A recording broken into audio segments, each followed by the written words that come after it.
What's up? What's up? What's up? What's up? What's up? What's up? What's up? What is up? It is not Friday like it normally would be when we are going live. Today is Wednesday, and that is right. We are going to have us a nice special, impromptu live chat. I do apologize for anybody if this is throwing your schedules off. This is mainly because I'm not going to be available this weekend. Going to be doing some stuff with the fam. So I figured I'd take care of the E-fam by going live today. And there is plenty of stuff that we have to talk about. By the way, if you're new here, I am your host, Emmanuel E-Man Noisette. And this is our live chat where we talk about all the news from the week in the entertainment world. I get you caught up. I give you some context and my own opinion as well. We go through a couple of the minor stories, and then we save the bigger stories for later. Today, we're going to also go through a lot of trailers. Some trailers you guys have already probably seen. Some trailers you might not have heard about or seen. And for all of these, I haven't seen any of them yet. So I'm really kind of excited to react to these things with you guys and see how you're feeling. But we're going to save the trailer reactions towards the end, mainly because I'm pretty much expecting this video to get demonetized. I'm sure YouTube is going to be like, nope, sorry, not going to happen. So if you're watching on the replay gang, shout out to the replay gang, by the way, you might see some of these videos maybe muted. You might see some of these things maybe cut out. I will do the best I can to try and maybe get them back. Maybe I'll re-edit them, and that way you're not completely out of the loop with the reactions and stuff. But we will have to wait and see, and we're just gonna have to, go with it, and play it by ear. By the way, again, if you are new here, please go ahead and subscribe. If you like what you see and what you hear, go ahead and subscribe. It goes a long way for the channel, and I certainly appreciate it to see you guys subscribed. And come on back if you like what you see. Share it with your friends. Tell your mama. Bring your moms in. Bring the cousin, the fam, everybody. We always have a good time here. So because it's late, I'm going to do some quick shout outs to see who's here with us today. And then we're going to jump right into the news because, oh my goodness, there's a lot and we got to get through it. So let's go through real quick. My man Dexter Reason, that's right, we doubling up. We back at it. What's going on? Metal, what's going on? Thank you so much for being here. Paul, thank you again for being here. I appreciate you. Tanya, what's going on? My man Tane is back in action. What's up? Ms. Harper, always a pleasure. Thank you so much for being here. Sinbad, how you doing? Thank you so much. My man Nelson V is here. What's up? Another back-to-back vet with my man Didier. What's going on? How you doing? Brazil. Hello. Thank you so much. I appreciate you. Rims, what's up? How are you? Thank you so much. Ali, hello. Good to see you. Angel, what's up? How are you? Kid Mello, what's going on? My man Jason Rodriguez, how you doing? Shauna is back in action. Thank you so much for being here. Anthony Mackey's hype man. What's going on, sir? Thank you so much for being here as well. Let's see. Chauvinista. Dang it. I know I screwed that up. Chauvinista? I think I got that. Okay. Let me know if I got it right. If I didn't, correct me, please. But thank you so much for being here. I appreciate you. Chill Spot is back in action. Thank you so much. Toby, hello. Deborah Rodriguez back in the building. Thank you so much for being here. Corey, what's up? Gumbo, how you doing? My man Mike is back in the building. Back-to-back vets with Sean. What's up? Another Mod Squad top vet in the building with Chris and Pratt. How you doing? Thank you so much for being here. Chops, hello. My man Gilberto, what's going on? Thank you so much for being here. Theo, back at it. What's up? How are you? Ace, how you doing? We got my man Derek Gaines in the building. Good to see you. Erica, how you doing? Christy, thank you so much for being here again. I appreciate you. Marcus, how you doing? Thank you so much. My man Chief Wakil back in the building. Thank you so much for being here, man. We got my man Matthew Collins is here. Appreciate you. T-Ville, how you doing? Batman, how you doing? Laura, hello. Brian, thank you so much for being here. My man Andrew is back. Always a pleasure. Ray, hello. Good to see you. Who else I saw? Marvelise, what's up? Blue Yoda, how you doing? Famous Jay, what is up? Okay, hold on. Siobhan Easter. Okay, Siobhan Easter. I'm gonna go with that. Siobhan Easter. Are we good? Okay, I hope I got that.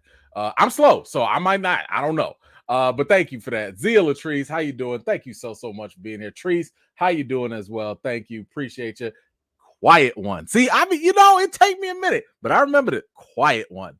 What's up? Ooh, I was struggling that first time. What was that last week? I was struggling on that. It was like Kukwai, Kika, Kuku, Kukakaki, something. I was just that was bad on my end.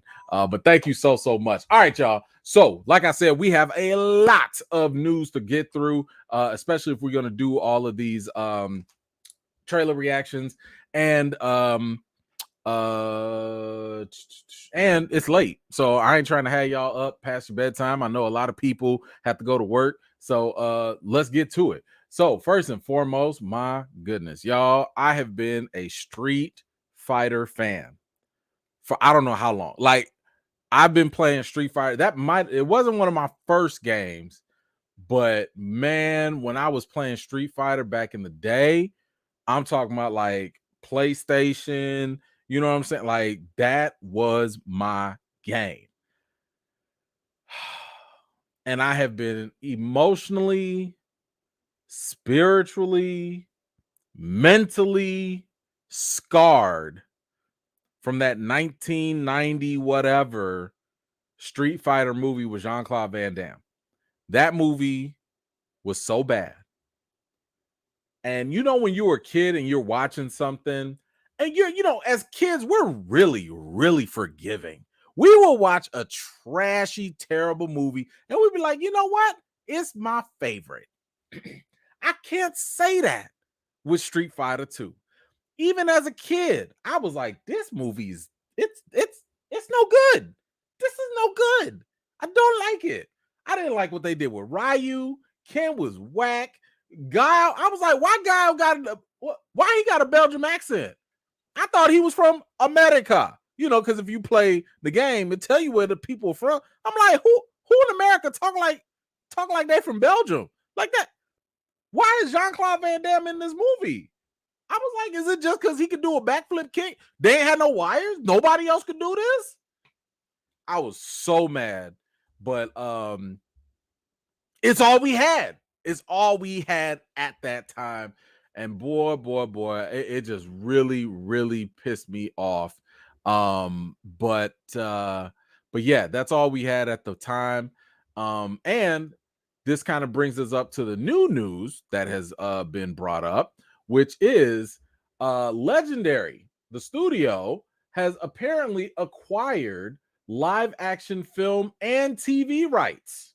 So that means Legendary Entertainment, they now have exclusive license to go ahead and do a live action film and TV series, and Capcom, the video game company, will also be working with them as well. So all I know is they don't have any other details. We don't know if it's, nobody's cast, nobody knows nothing. They just getting the rights. So the fact that the rights are secured, all I can do is hope. I can just hope and pray that y'all just don't screw this up, please. Look at what the new Mortal Kombat did and do better. Just do better than that. Matter of fact, let me tell you something. This right here was the one thing that saved me with Street Fighter in terms of the games are cool, in terms of the movies and anime and stuff. This right here. If y'all have not seen this right here is Street Fighter, the animated movie. This right here is an animated version of Street Fighter 2. And there are a bunch of other versions of this too. There are other animated versions of Street Fighter. But this one right here is definitely my favorite. It is definitely my favorite out of the animated ones. I've seen literally every single other one. I've seen the Alpha one. I've seen the Street Fighter 3 one. I've seen every single one. But this one right here, this is the one where Chun-Li gave Vega them feats to the face. Whoo! That scene where Vega attacked Chun-Li. I'm not even going to ruin it for you. I'm going to have to go rewatch that. I'm going to have to go rewatch. Real people who seen that know what I'm talking about, because that sucker right, I'm going to put it back up on the screen for you. Street Fighter 2, the animated movie, still goes hard to this day. To this day, okay? So if you need a fix for Street Fighter 2 or whatever, you go watch that movie. You can go watch the other ones if you want to, but you go watch that right there, and you're going to be fine. Now, there was like another YouTube live action one or whatever. It was okay. It was all right. But so far, in terms of live action, we've been lacking. We ain't really had nothing. So I hope that this is good. Y'all let me know, how do you feel about Legendary taking this on in partnership with Capcom? I mean, it's not like Capcom wasn't involved before, so I don't know. But y'all let me know what you think in the comments down below. Make sure I see some of y'all talking about Tekken. Netflix had a Tekken series not too long ago. That wasn't bad. That wasn't too bad. I like the Tekken series. If y'all haven't seen it, go check that out. All right, next up, Scorsese, Martin Scorsese, one of the pillars in cinema, is now coming out with a new movie, and this is going to be coming out in the Cannes Film Festival. This is going to be, y'all know, Martin Scorsese, he can't make a movie without Leonardo DiCaprio. But apparently this movie is going to be coming out. And some of the details we have, it's going to be called Killers of the Flower Moon. It is going to be coming out through Apple. It's going to be an Apple original film. It brings together the starry cast, and it's going to be having it's going to have Leonardo DiCaprio and De Niro in this, along with a number of other actors as well. One thing that was also reported, although the movie runs nearly 4 hours. Hold up. Did I read that right? 4 hours? What you got to do a movie for 4 hours for?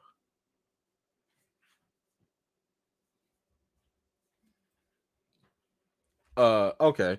Although the movie runs nearly 4 hours, it will likely thrive in theaters in France, where movies from renowned American filmmakers routinely surpass box office expectations. Yeah, but that ain't flying with me here. Like, what? 4 hours? Did you not learn from The Irishman? The Irishman was 3 hours on Netflix, and I was still bored. 4 hours? Nobody can sit. Okay. All right. I'm not going to the movie theater for a 4-hour movie.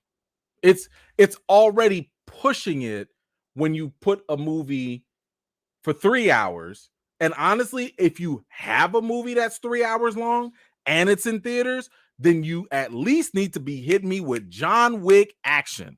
Okay. John Wick was about almost 3 hours, but you know what? There were very little moments where I was like, okay, I'm bored, or I could feel the length or whatever. I was like, yo, okay, boom, we here, we fighting here, we traveling here, and we gonna do it. Like, it kept me engaged.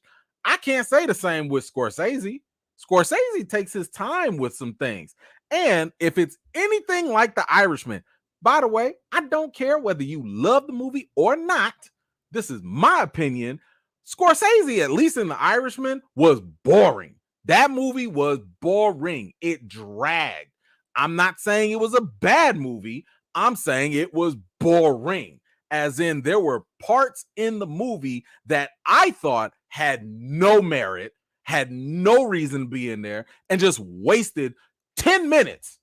10 minutes to talk about some fish? 10 minutes to talk about some fish that have no bearing on the movie whatsoever. Get out of here with that. I don't care how great this guy is as a director. I don't need to hear that. You better trim all that fat off of that movie. Man, listen, if they want the uncut, if they want the Scorsese cut, in France, let them have it. Over here in the US, trim that sucker to a nice 2 hours. I bet you're going to tell the same story. I bet you. Anyway, I'll wait for that to come on streaming or something. I'm not going to a theater to go watch that. And whenever it comes on streaming, I'm gonna play it in 2 times speed so they can hurry that up. I'm not doing it. I refuse. I mean, like, what, bro? What? Anyway, y'all let me know how you feel about Scorsese's new film. I don't even care what it's about. Like, there's just I don't care. Y'all let me know what you think. I mean, hey, he is one of the greatest, directors out there. So, not gonna take that away from him. But I don't trust it. Now, unless I'll say this, I will say this, unless there's a fire trailer, you gonna have to hit me with something crazy to get me into that theater, because that right now, off the surface, that runtime is scaring me. But y'all let me know what you think about it. All right, let's move on. Whew, okay, we got to make some time. Moana. I don't know if y'all like it. I know my daughters and my wife, my family, they love them some Moana. Okay, they will play that sucker all day, every day. I don't know how the song go. How the song go? Make way, make way, make way, make way, make waves, make way. Okay, that's not the song. Okay, I'm sorry. That I listen. I've watched it like 1.5 times because it be on the background. But my babies, they love it. That's all that matters. I don't care. But it seems as though, according from The Rock, we getting some more. That's right, a live action remake of the Disney movie is coming back with Dwayne The Rock Johnson. He will be coming back and playing his role of Maui. He announced that this new live action remake was happening. And of course, he made like a video about it, and there weren't no like real details or anything, but he was talking about how important this was, especially for him, for his family.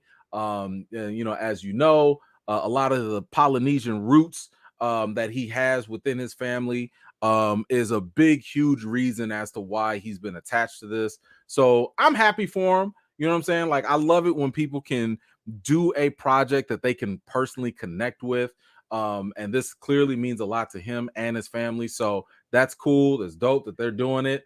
And I'm pretty sure we will be definitely going to go watch that as a family. But I will say this though, like, this seems rather soon. In my opinion, this seems rather soon. Like, when did Moana come out? Moana came out like in 2016. That was just 7 years ago. Like, I mean, I could see if you make The Lion King, okay, that was like, 20 something, 30 years ago. Okay, I get that. 7 years? That already? I guess. I don't know. I guess.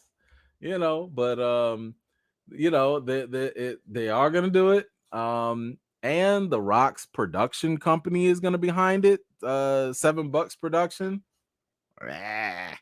We'll see how that goes.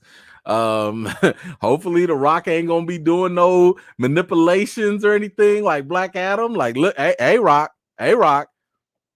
this ain't Maui. Okay, this is not Maui. This is not his story. Don't be letting your ego come through now, Rock. This is Moana's story. Let it be about Moana now. I know this mean a lot to you, but I'm gonna need you not to be all Black Adam with this.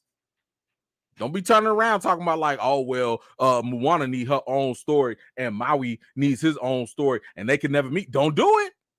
Don't do it. Anyway, y'all let me know, how do you feel about a live action Moana movie coming to theaters? Let me know your thoughts in the comments down below. Let's see what else we got here. Boom. Okay, I like that. So Lando, in case y'all saw it, and in case y'all like that boring Solo movie, Lando by Donald Glover was probably the best part in the movie. I honestly did not like Solo. That was not a movie for me. I thought that that Star Wars Solo movie was unnecessary. I felt like it should have been, if they were even going to do it, which I still don't think they never should have. But if they were ever going to do it, I felt like it should have been a Disney Plus series at least, at the most, because I've already had Solo story in all the trilogy, in the first trilogy already. I don't need more Solo. That was never a need for that. But whatever. Either way, Lando was definitely one of the best parts. And for a long time, there was a lot of talk that Donald Glover was going to come and do his own Lando series, if not maybe even a movie. However, here's the problem with that. Star Wars be lying. Okay, let's just be honest. Star Wars be lying about a lot of stuff. How many times have we been promised this person gonna have Patty Jenkins gonna have a movie? Kevin Feige working on a movie. Ryan Johnson working on a movie. Taika Waititi working on a movie. What was the other day? JD something else working on a movie. All these people working on movies since 2018, 19. Y'all seen any Star Wars movies? I haven't. I haven't seen not one Star Wars movie to date.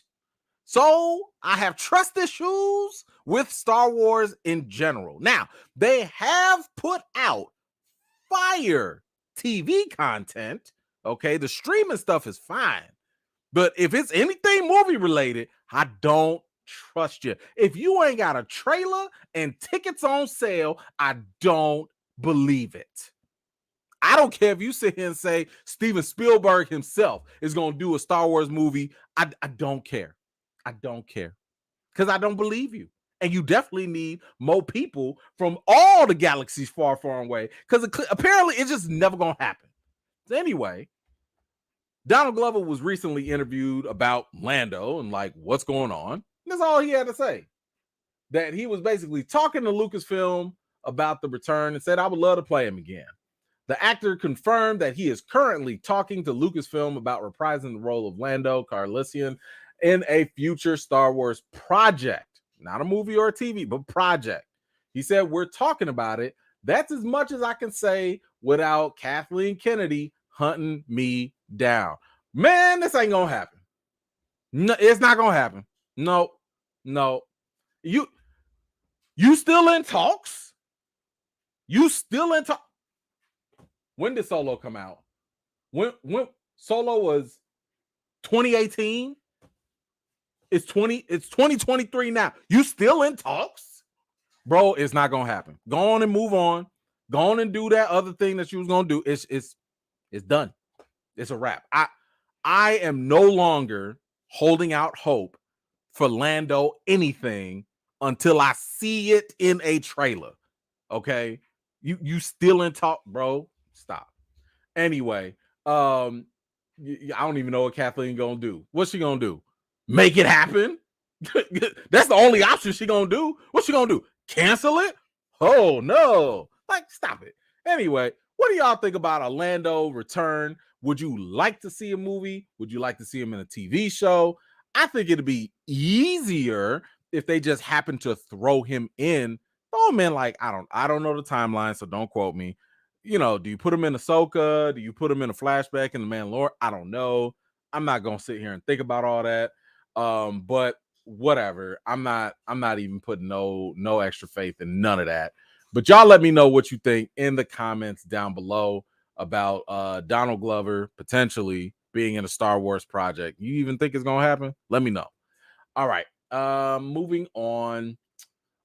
We do have a John Wick spinoff update. Now, in case you did not know, there are multiple multiple spinoffs happening with the John Wick franchise. One of them was going to be the Continental. I believe that's still going. I don't think they've canceled that yet. But that was going to be a whole spinoff series. I want to say, don't quote me, I want to say Lance Reddick was going to be in it. However, unfortunately, the brother has passed away. So I don't know how that might alter their plans, or maybe they change it up. I'm not sure. But the other spinoff, which if I want to say that was in John Wick 2 or 3, we learned that there was another Russian sect within the family that had a bunch of ballerinas.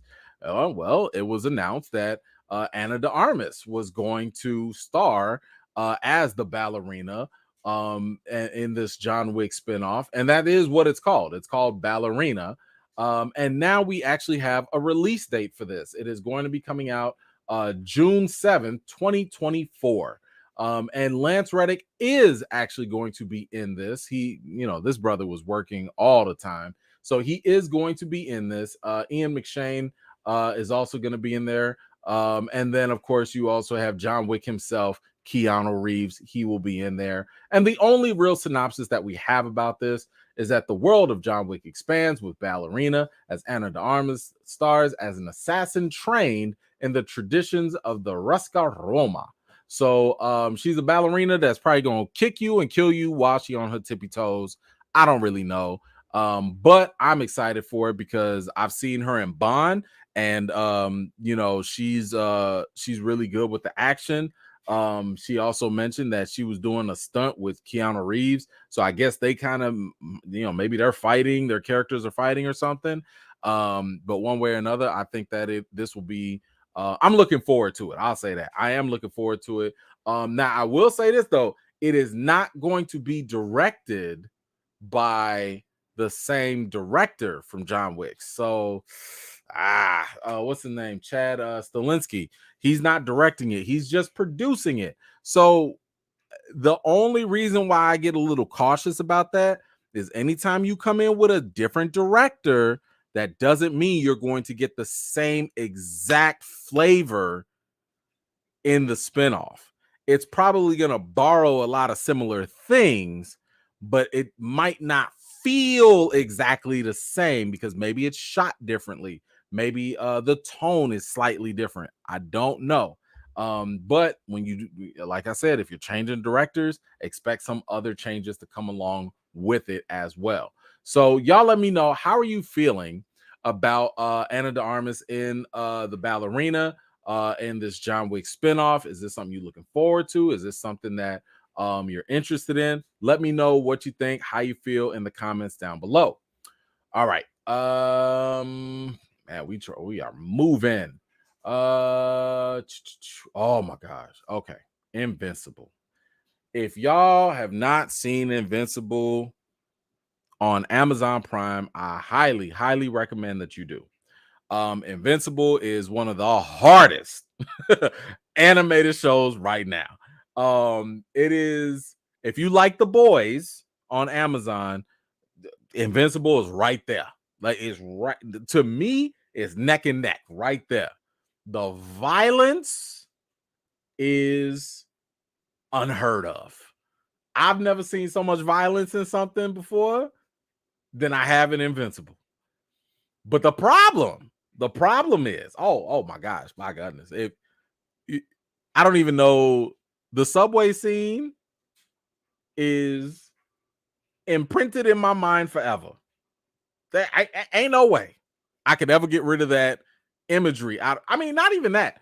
I won't ruin it for some of y'all that haven't seen it, but the big battle royale,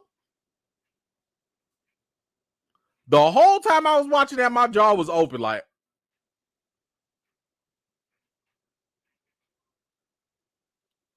that bit, you gonna know it when you see it.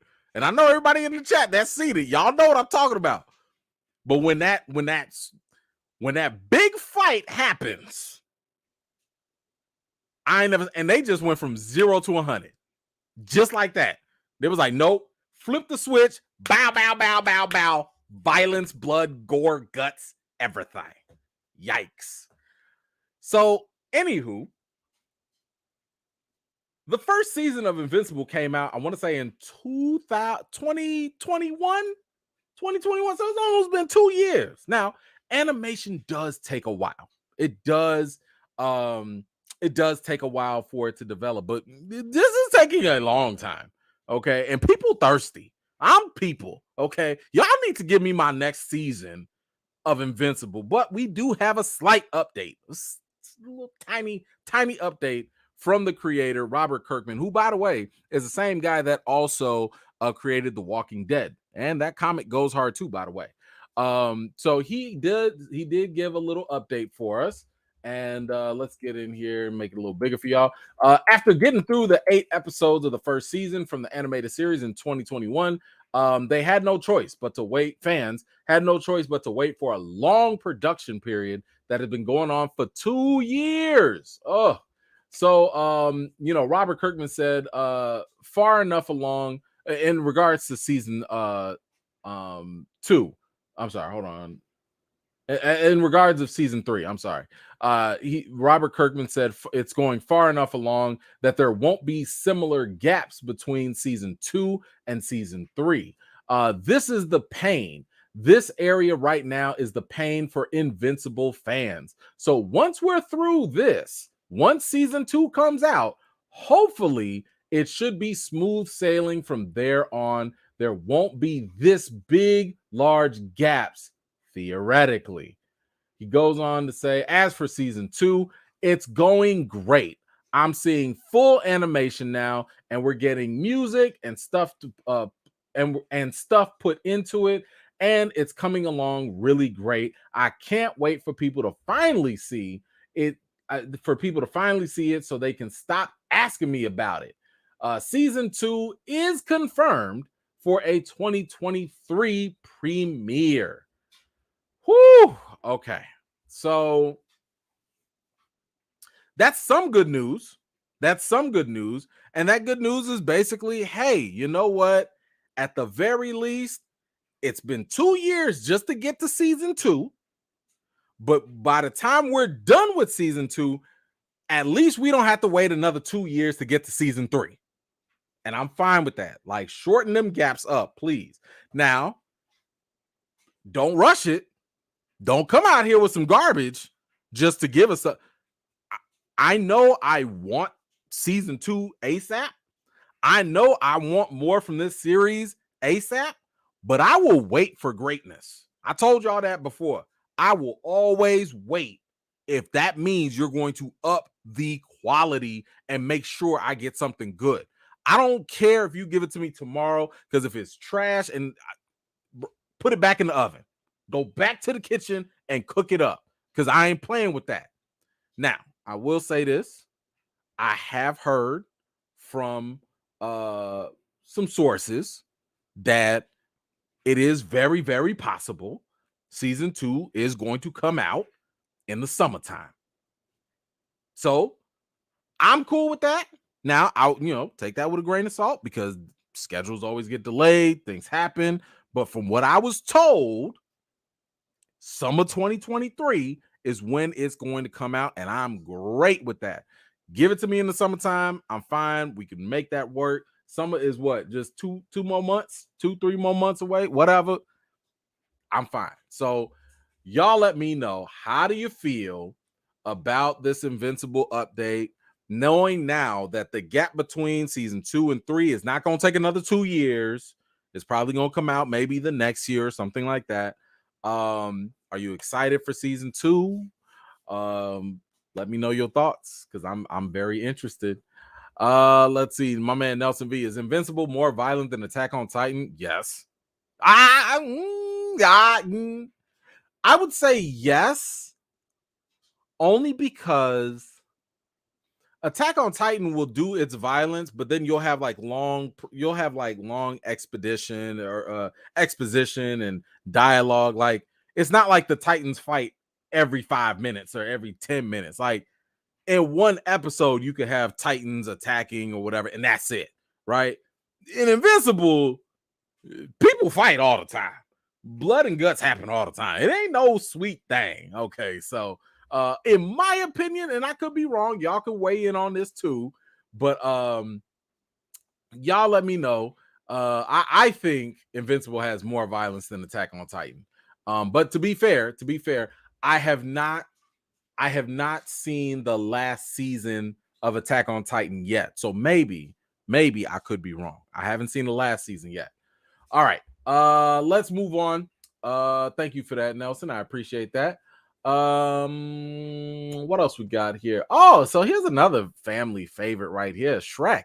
Who don't like Shrek? I love Shrek. Shrek was fantastic. All the movies in Shrek were absolutely fantastic. But it sounds as though And it's, well, I don't know how long ago. When did Shrek come out? Shrek was like, ooh, when did the first Shrek come out? Anybody know? I don't know. I don't have that info right now, but I remember when Shrek came out a while ago, and I was like, yo, this is fresh. This is good comedy. This is hilarious. Mike Myers, Eddie Murphy had me dying. Banderas as Puss in Boots. Oh my God. Like, first of all, the Gingerbread Man and Pinocchio would have me crying. They would have me crying so much. The jokes were so inappropriate. Was it 2001? Oh my God. See, okay. 20 years. You got 20 years. So if you want to do something with Shrek, I'm fine with it. Because that's a good long gap. But I'm gonna just say this. Shrek is one of the reasons. It's one of the reasons why I cannot give certain animated movies, like Mario. I can't give them passes like that because I've seen what other animated stuff can do. So when people tell me like, oh, they made this for the kids and not for adults, what are you talking about? We've seen many animated movies that were made and kids and adults can enjoy them just fine. Shrek is a great example of that. The Lego movies, great example. Lego Batman, especially, great examples of these things. You can have these movies be hilarious and tell a good story and still entertain both sides and be good. So when I see a movie kind of fail, I'm like, yo, you failing because I've seen the bar already be set. And movies like Toy Story, which to this day I will still crack up laughing at, and because it has a good story, and movies like Shrek, that's the bar for me. So if y'all ever hear me say a certain movie didn't do it for me or I didn't fit, that's because I'm measuring it against what we've seen. So if I've seen better and I know what's possible, y'all got to get up to that. You got to push the bar up, studios. So anyway, because of this, Finding Nemo, great point. Yes, thank you for that. That's one of my wife's favorite movies too. And again, it's very possible to do both. You can entertain kids and adults at the same time with these movies. But we do have an update for Shrek. And it says here, according to one of the producers, in that capacity, the producer's keen to see the return of the film's original voice cast, which would include Michael Myers, Cameron Diaz, and Eddie Murphy for Shrek 5. Yes, that's right. We can have a Shrek 5 in the works. Right now, everybody is in talks to come back with the entire cast. And yes, that's not all. Back in January, Eddie Murphy said, if DreamWorks ever comes up with another Shrek, I do it in 2 seconds. I love Donkey. And of course, when the studio was asked about that, if they thought Donkey was a character that could support its own film, they went ahead and said without question. So what does that mean? Not only could we get a great Shrek 5 movie, but we could also potentially get a Donkey spinoff with Eddie Murphy on board as well. So right there, I'm happy with either one of those. The fact that y'all getting the whole cast back too, fine. I'll take it. I'm here for it. There was some talk about potentially rebooting it, but I don't know if it needs a reboot because honestly, there's nothing dated that I can recall from Shrek. Shrek was one of those great series that even with the jokes, they always were kind of on the line, but it was good comedy. So to me, I don't think it needs to be rebooted. I'm fine if they just want to keep on making Shrek movies because they work. But y'all let me know. What do you think about Shrek 5? And what do you think about a Donkey spinoff with Eddie Murphy? Is that something you're interested in? Or do you think maybe they need to leave it alone? Maybe they shouldn't touch it at all. Either way, let me know your thoughts in the comments down below. What you got? Kiki, what you got? Don't sleep on Madagascar now, especially the first one. First of all, Madagascar was funny. That was good quality. That was a good quality film. I do like it. You're not wrong. Not wrong at all. But yeah, listen, all these movies y'all talking about, what else? Rim's talking about Ice Age and all. My kids play this stuff all the time. Like, these things stay on Disney Plus or whatever. Like, it's on the rotation. Like, we just watched the Penguins. The Penguins had their own little movie. We just saw that I don't know, a couple weeks ago. So yes, but again, this is what I'm talking about. You have these movies out there, and y'all naming some good ones. You have these movies that have already set the bar. They let you know that, yes, these movies can be funny for everybody. So if a movie comes along and it doesn't do that, it's not that good. Okay? It's not that good. But anyway, let's move on. Man, I think we're making great time. I always say that, and then 3 hours later. All right, let's move on. We got another update here. Game of Thrones. Okay, now look, before some of y'all get scarred from the season for which we will not refer to, the last season, I understand. Okay, I understand. I also understand and acknowledge that Game of Thrones, no matter how disappointed you might have been with the final season, was one of the best shows ever made in television history. It was one of the most successful shows in television history. Every Game of Thrones had us all in a chokehold every week.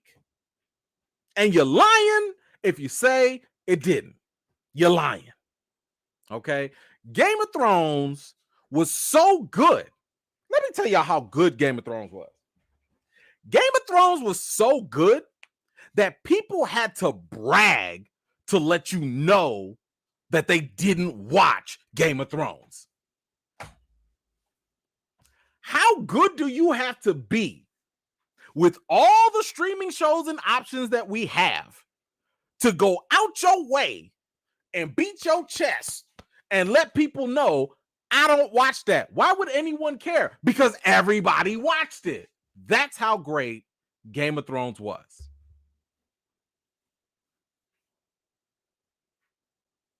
With that said, that last season done put a lot of people off. It hurt a lot of souls because they was on the rise. They was on number one. It's almost like, look, y'all made it to the championship game, and then you get to the game and you missed all the free throws. You foul out, and then you get blown out by like 50. You did all that work to get to that moment, and you dropped the ball. However, we did have a little bit of a comeback with House of the Dragon. Now, I wouldn't say that House of the Dragon was as popular as the other Game of Thrones series, but you know what? It was pretty good. Okay. House of the Dragon, aka Dem Dragons, was really good in my opinion. We covered it on the channel, so if you late, you need to go back and rewatch. You can go check out my other videos. Week by week, we went through all of them, and I thought it was pretty good.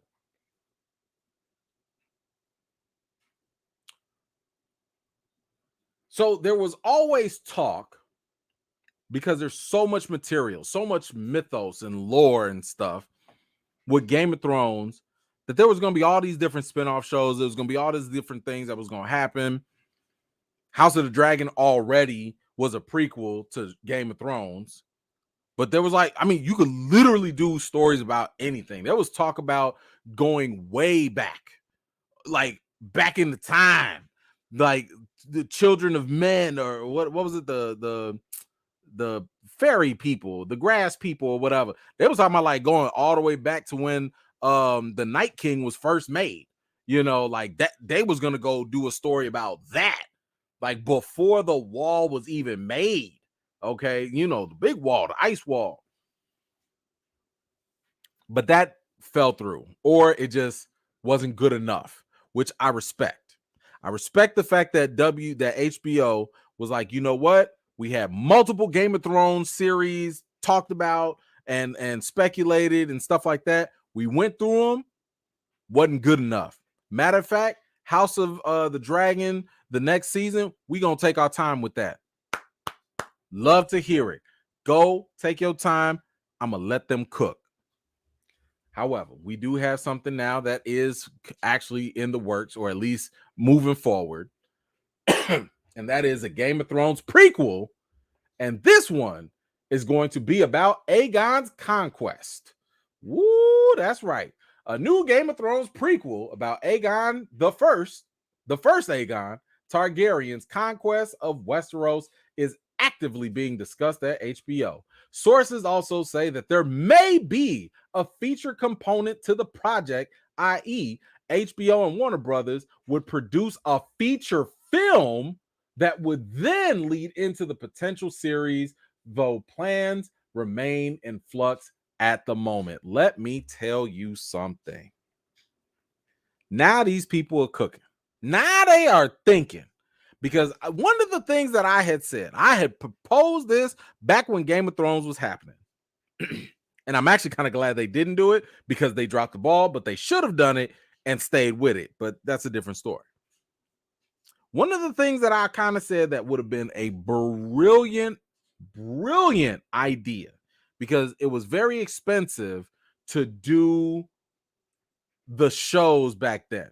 I mean, once you start adding dragons and you doing big armies and stuff, your TV budget is going to go up. It's going to get more difficult. I mean, Game of Thrones was out there sweating. They were so pressed. They had Starbucks coffee cups still on set.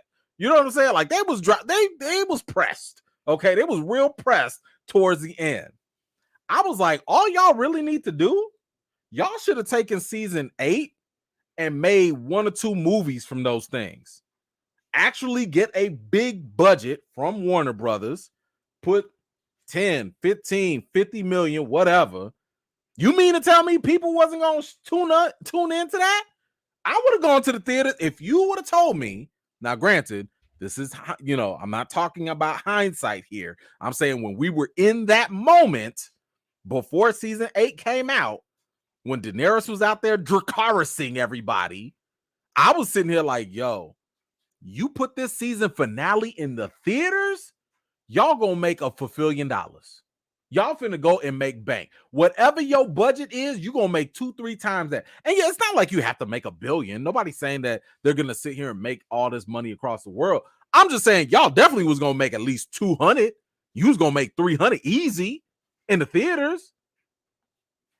But now HBO's a little backwards. They turn it around and they talking about, nah, let's make a movie first and then let's make a show. I guess maybe like maybe that'll work. I think that when you build up and then go, that'll be great, because just because you throw a Targaryen on the big screen doesn't mean they're compelling. Doesn't mean I want to go see that. The TV show eases us in. It gets us to know the characters. It gets us into the story. And then the film, I would argue, is where you get the payoff, because the film has to feel. Think about this. The reason why you go to the theater at all, the reason why you get up, you get dressed, you go, get in your car, you park, you buy this expensive ticket, you buy this expensive food, and you sit your butt down for a couple hours. The reason why you do that is because whatever you're about to see has to feel like an event. It has to feel like something more than just the ordinary. So this is one of the reasons why, if you put something in theaters that's not compelling, that's why you don't get money. That's why, because if it's not something to say like, oh man, I could just watch this on my TV and be just fine. If it's something like on that level, you're not going to make no money. So in my opinion, If they go this route, I think it's a mistake. Because yes, there are Game of Thrones fans, but guess what? There are still Game of Thrones fans that are scarred. There are still some out there that don't trust you. There are still some out there that are like, yeah, we're not trying to get hurt no more. So in my opinion, they need to start with the series first, save whatever big battles, and put that on the screen later. Because if they do it first, I think they're going to open themselves up for disappointment. I think. I could be wrong. They could drop a fire trailer and maybe something else. I don't know. But right now, I'm just thinking to myself, like, if you start with a film first, one, you're about to cast somebody that we have no idea who they are. We don't know who the first Aegon was. We don't know his sister. We don't know any of them. They're all going to be new. Yes, we know the background story a little bit, but we don't know these characters. Like, imagine with House of the Dragon, it took me some time to realize Daemon is a problem. And I want to see more Daemon. It took me time to get to that. I'm not going to just be like, oh, okay, well, it's Matt Walsh, so let me just go. No, you have to build that investment. Anyway, I'm spending too much time on this. They tripping on this. I'm going to need them not to do a movie first, do a movie after, especially if you get the ratings up, you get the anticipation up. And here's the other bonus. Dang it, why am I? Is somebody going to hire me? Can I just be an executive somewhere? Don't y'all want people to come back to your streaming service? If you build up a show, you know what happens when you do a show? Let me talk to HBO for a second. Excuse me, Mr. HBO Max. If y'all really want to build up money, y'all want to do some money moves, right? You build up the show, you drop it weekly, you get the people talking about the show every week, you drum up the hype because your show is that engaging. You leave the cliffhanger for the big money in the movie theater. And guess what's going to happen? People that were on the fence that didn't want to actually watch the show, they're going to be like, wait a minute, there's a movie? But wait, there's a show? Okay, I was kind of on the fence, but if it's got this much hype and if it's got this much fanfare that feels like an event, I think I'm going to go subscribe to your service so I can catch up, and then I'm going to go pay for the movie. Y'all don't want money. But come and holler at your boy in case y'all want some. That's just one idea for y'all. I mean, that I thought logic, But anyway, y'all let me know what you think. Hold on, we got some more here. Let's see. The show would tell the story of Aegon and his sister wives, Visenya and Rhaenys, used their army and their 3 dragons to conquer 6 of the 7 kingdoms on Westeros, with the exception of Dorne. In doing so, Aegon I became the first king of Westeros, the first to sit on the Iron Throne, and the founder of the Targaryen dynasty. Those events took place about 300 years prior to the events of Game of Thrones. All right. Well, that right there is what you could anticipate for a Game of Thrones prequel series. I want to say House of the Dragon took place, what was it? 200 years before Game of Thrones. So this would be 300. So anyway, y'all let me know. What do you think about this potential prequel? It's not solidified yet. This is all just in talks. This is where they're kind of leaning. But let me know. Are you anticipating this? Are you excited for this? Let me know your thoughts in the comments below. All right. Boom, boom, boom, boom, boom, boom, boom, boom. Boom, boom, boom, boom, boom, boom, boom. Hold on. Give me a sec. Let me just make sure I didn't miss nothing. Okay. All right. I'm caught up.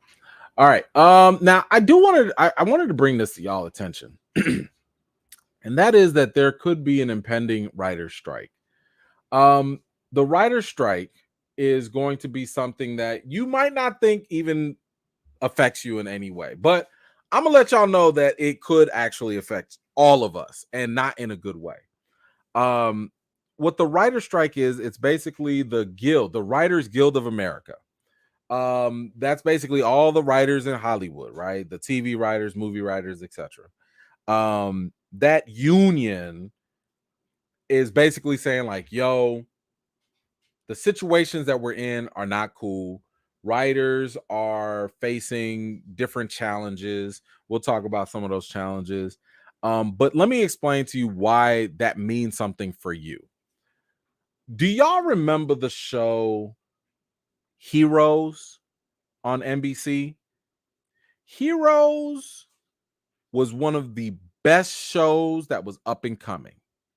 This was 2011, I think. I forget the date exactly, but it was somewhere around there. Maybe somewhere in the maybe 2007, 2009 ish. I don't know.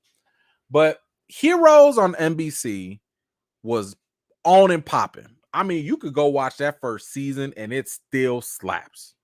But that second season, nah. I'll give you a better example. Better example for more people. Y'all ever heard of the some other show? What was it? It was called something called The Wire. Y'all ever seen The Wire? Ever heard of it? You know, Omar? No? Yeah, maybe. The fifth and final season of The Wire. And this is my only knock against The Wire, because in my opinion, The Wire is probably one of the greatest shows of all time. However, it suffered in the final season because of the writer's strike. So if you're one of those people that was new to The Wire, or if you were watching and you was like, yo, why did they end it so abruptly? Why did things feel kind of rushed? Why did it feel, we had 4 solid seasons and all of a sudden season 5 just kind of, dampered off a little bit? It's because of the writer's strike. What did that mean? Basically, writers went on strike. They was like, yo, we not going to work. And they had to bring in other writers to come in and basically Frankenstein stuff and fix it up. And it just, the quality of the show went downhill. And like I said, to this day, if the writer strike never happened, The Wire would be the #1 best show ever. If it was never for The Wire, for that. By the way, my 3 top shows, and they change up whenever: Breaking Bad, The Wire, and Game of Thrones. Those shows right there, they in my top 3, period. Okay, I don't even really care where you want to rank them, but they in my top 3. But the writer strike matters because it does affect the quality of the shows that we watch, and it can really suck, and it can last for a while. That writer strike hit everything. Heroes went down, Wire went down. All these shows suffered because these writers went on strike. So I bring that up to y'all attention because it is happening potentially again. Thankfully, the writers right now are going back to talk to the studios. This is where they're talking to the producers and stuff. So they are going to go back and resume talks on Wednesday.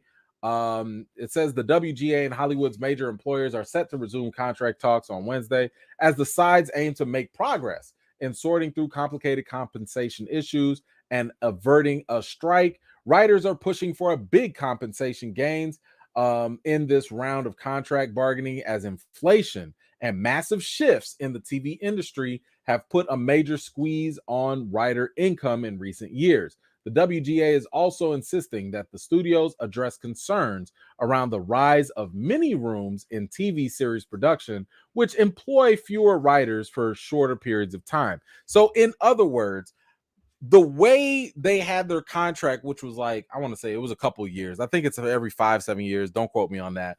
But the thing is, the contract's about to expire. Well, guess what? In the last 5 years, maybe 4 years, TV has changed. What has changed? We've gone to streaming. And guess what? Whereas writers might have gotten paid off of the popularity of a show, from TV commercials, ad revenue, stuff like that, that ain't the same when you go to streaming. So if the streaming model changes, that means it's going to affect how they pay the writers. On top of that, when they talk about these mini rooms and stuff like that, the style of TV has also changed once you've gone to streaming. In the past, you might have a series or a season be like 20 something episodes or whatever. But if you go to stream it, you might only need 6, maybe 8. Well, guess what? That means as a producer in the studio, oh, we don't have to pay you to write 20 something episodes. I just need you to write 6 or 7, maybe 8, and that's it. So now writers are not getting paid as much. They're not earning as much compensation. So they like, yo, if y'all don't change and pay up, we going on strike. And here's the other complication. Actually, let me go ahead and just highlight that right now. The Writers Guild of America, their talks, I'm sorry, the Writers Guild Association talks are also unfolding as the Directors Guild of America and SAG-AFTRA wait in the wings to negotiate new contracts. So if the writers go on strike, it could be possible that the directors go on strike, and then the actors might go on strike. So we really need the writers and the studios to get it together, because it's probably going to be a trickle-down effect. If they can get it together, cool. Then directors get it together, cool. Then the actors are going to get it together, and Hollywood will be fine. But if they can't, let me tell you something. If you thought Marvel's Phase 4 was a problem, get ready for more trash across the board in Hollywood. Imagine a Phase 4 times 10 across all of Hollywood. Why? Because it's going to be just like with any other strike type of situation. You're going to have the professionals, the people that know what they're doing, the people that know this business, the people that are good at their craft. They're going to be sitting on the sidelines striking. And then the studios are like, well, we still got to make money. They're going to get the replacement players. They're going to get the replacement people to come in and write your little shows and write your little movies. And listen, we don't want that. Okay. I mean, I'm here for everybody getting a shot, but not like that. Not like that. Okay. So anyway, I bring that to y'all attention because, again, that is something I think that we need to kind of keep an eye out for, because it can get ugly, and hopefully it doesn't, because we don't need what happened to The Wire and Heroes to happen again moving forward. We just do not. But anyway, y'all let me know what you think about this whole writer strike situation in the comments down below. All right, let's move on. Speaking of which, we got another one. Harry Potter. Yes, Harry Potter has we finally have an update now. God, now this makes me feel old. I mean, the first Harry Potter was 2001 when it came out. Yikes. But it sounds as though we're gonna get us some more Harry Potter, and that is going to be because WB is closing in on a deal for a Harry Potter TV series. That's right. So we might be getting a reboot of Harry Potter. It says here that Warner Brothers Discovery is looking to close a deal to produce a Harry Potter television series. Each season would reportedly draw from one of the books, suggesting an ongoing franchise that would stretch for 7 years for the studio. Okay. Now J.K. Rowling, okay, she would be involved.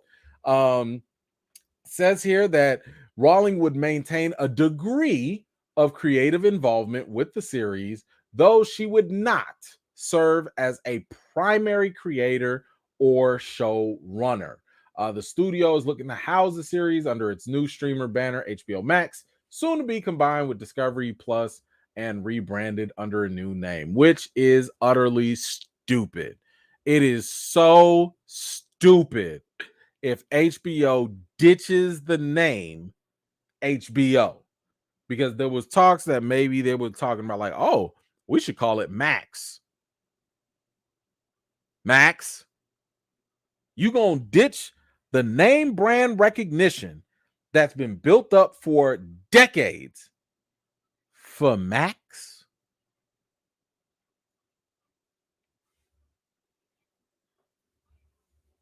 Y'all need some help. I don't understand.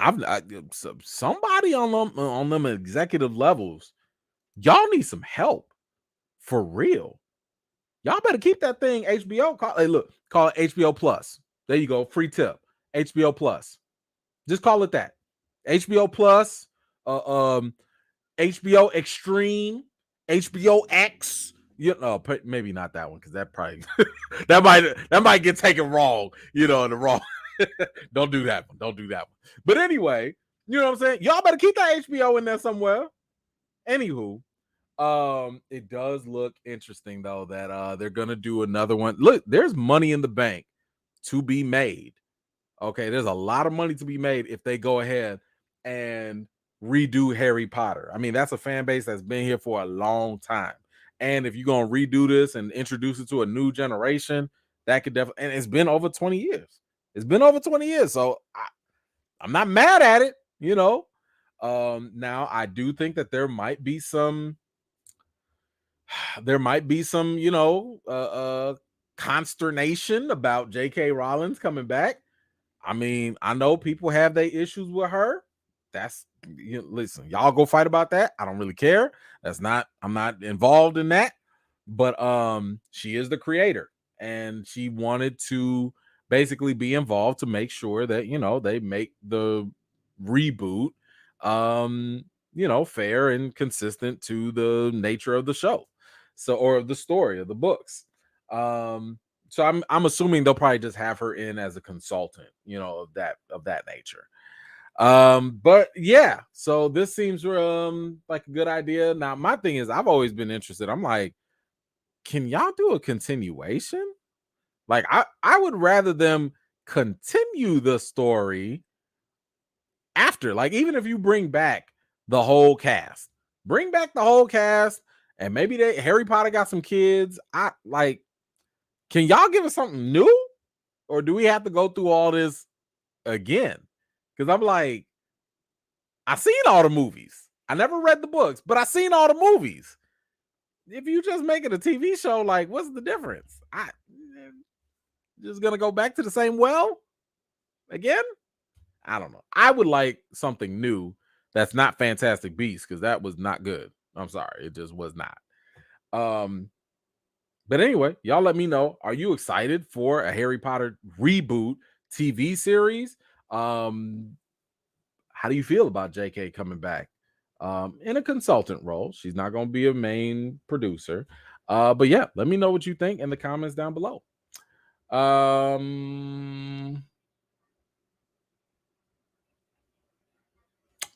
on, I'm going to go back. Just make sure I didn't skip nobody. Okay, I don't think I did. Tyra, what you got? Please no writer strike, because we'll never get another reality show as good as Flavor of Love. Yes, you know what? I watched every episode of Flavor of Love. Hold on. Okay, the wife is asleep. I don't know. I don't even know. Should I share this? All right, I don't care. It doesn't matter anyway. I loved Flavor of Love so much that I actually auditioned for, what was that other? It was a spinoff show, New York in Love. I was like, yo, I want all of this. Like, I want to get in on this reality show. I didn't like New York like that, but I was like, I won't be on TV. I'll do it. That's old college E-man right there for you right there. Woo wee, boy, I was dumb. I had a whole audition tape. Oh my God, it was terrible. It was terrible. I don't even know what I said to be on there, but yeah, I share my shame with y'all. But Flavor of Love was good TV. Like, I ain't gonna lie. Like, let's be honest. All of us wanted to know, y'all really like him? Flav? Y'all like him? For real? Y'all gonna kiss him too? All right.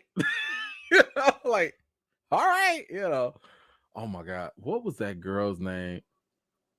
One of the girls boo-booed on the stairs. Like, this show was wild. That show was really, really wild. And then when New York was fighting with what was that girl's name? Pumpkin or whatever, the white girl. Oh my God. Was she spitting her face? That was good quality TV. I'm sorry. You just brought me down memory lane. Now I'm sitting here thinking about all the different scenes and stuff. Yeah, I was man, that was a good show. That was a good show. Ooh. Hoops. Delicious. It was a very good show. It's a very good show. Anywho, thank you for that nice little walk down memory lane. Painful and disgusting. Wakanda, what you got? I'm sorry. Wakandan. Okay. E-Man, go on and write that script for Anthony Mack. What? For what? Nah, I ain't got nothing for him. I got nothing for Mr. Mackey. I'm sorry. I don't. There's not I can't help him. I'm sorry. I cannot. But thank you for that. I appreciate that. So that's never gonna happen. That is never gonna happen. I think I have it somewhere, but that will never happen. Never happen. Okay, never ever, forever. No, just not. No. If y'all lucky, and I'd have to go on like my old computer. I might have a picture somewhere. I'm sorry, I'll talk about this too much because then y'all gonna hound me for it. It's not gonna happen. Leave me alone. I'm sorry. Moving on. I don't know what. See, this is why I don't share stuff with y'all because y'all not gonna let this go either. All right, let's go on to the next one real quick. Frank Grillo. Now, I'll say this real quick. I like Frank Grillo. Frank Grillo, I thought was a very, very good actor. You might remember him from the Purge movies. Hold on, let me get his picture up here so y'all get a little picture up there. Where is he at? There he is. So yeah, y'all might remember him from the Purge movies. He was also Crossbones in the MCU. So he was the guy that thought he could fight Cap for whatever reason, and that was just crazy. Yeah, so he was nuts with that, right? With that role. But anywho, Frank Grillo, I like him, like I said, but he's not like an A-list star or nothing like that. He's like a B-list star. But I did want to bring up something because right now it said that he has been confirmed for a DCU role. Okay, so he's gonna be in DCU, but he had some feelings. That about Marvel, right? And his character. So this is what he ended up having to say. Let me get it big for y'all. They never told a story about Crossbones, the mythology of the MCU, and just what Marvel has in its pool of characters. It's so deep. Crossbones was there for a minute, but he was supposed to be there longer. Then they went the direction they did. I think Crossbones serves a purpose, but I think the interesting thing is that if you see how many people around the world have responded to Crossbones, and again, he's on the screen for a very effing short amount of time, I think there's more there. I think there was more meat on the bone. I was disappointed, which is why I went over to DC. Sir, who are these people? And how many people were calling out for Crossbones? How many fingers do I need to count? How who was out here crying for Crossbones?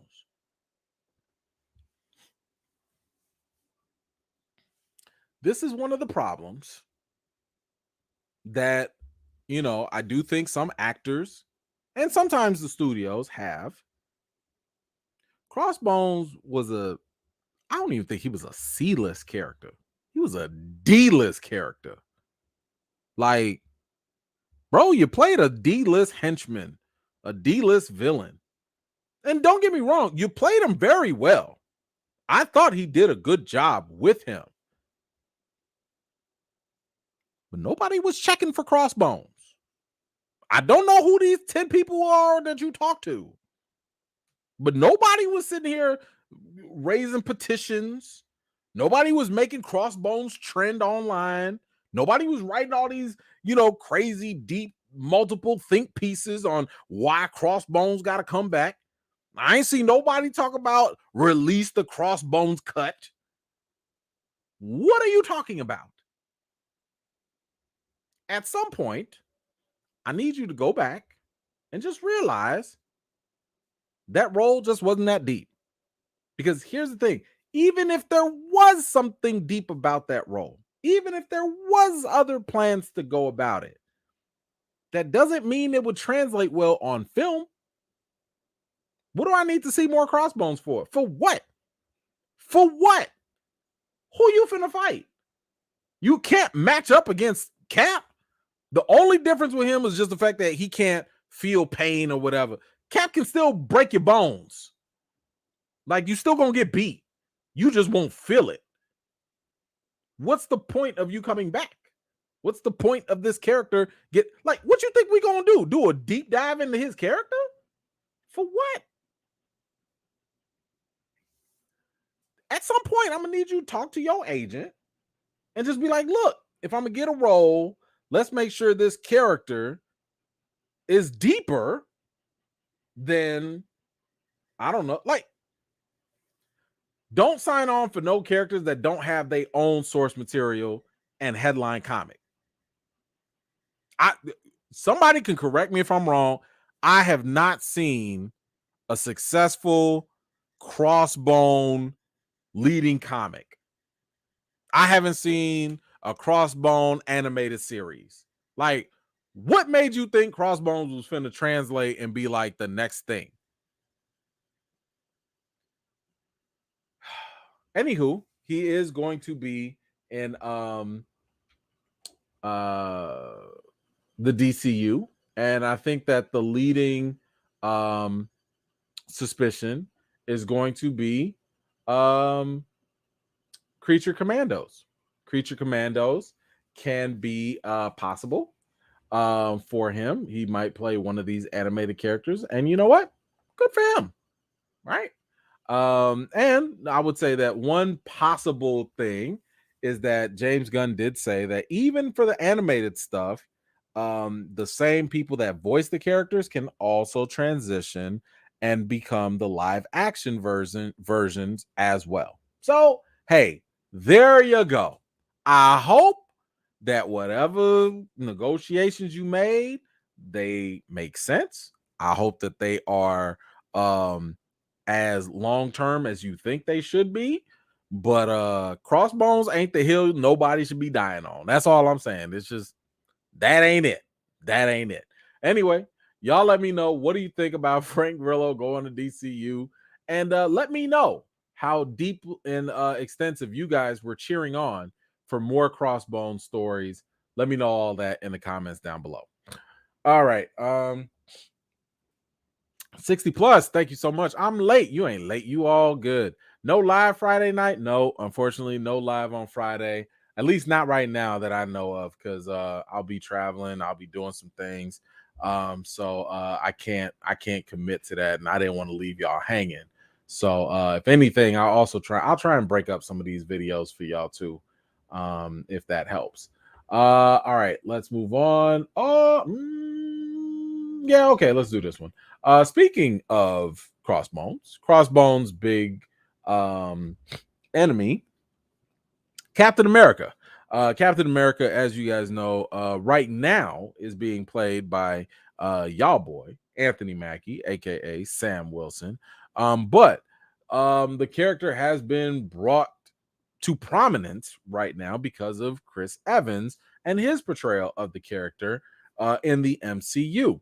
Now, spoiler alert, but for those of you that have watched Avengers Endgame, you know that Chris Evans, his version of Cap, pretty much ended off the perfect way. After almost 10 years or whatnot, his character got the girl, finally grew old, and put a cap on his story, right? No pun intended. And passed the shield over to Sam Wilson. So that's it. Right now, that does not mean that he cannot come back. There are like multiple ways that they can have Chris Evans come back. He can come back as old man Cap. They can use the multiverse and bring back a young version. They can de-age him. They can do a lot of different things one way or another to bring him back and to have him back in action. But that's the thing. Even though I think he went out with like a really, really good ending, it's not going to stop people from asking, yo, when are you going to come back? Why? I mean, shoot, we just saw Hugh Jackman. He just said, like, yo, I'm never, ever going to be Wolverine. I'm done. Now he like, man, I'll come back for Deadpool 3. So now you don't open up the floodgates. And it's like, okay, well, if he can come back, anybody can come back.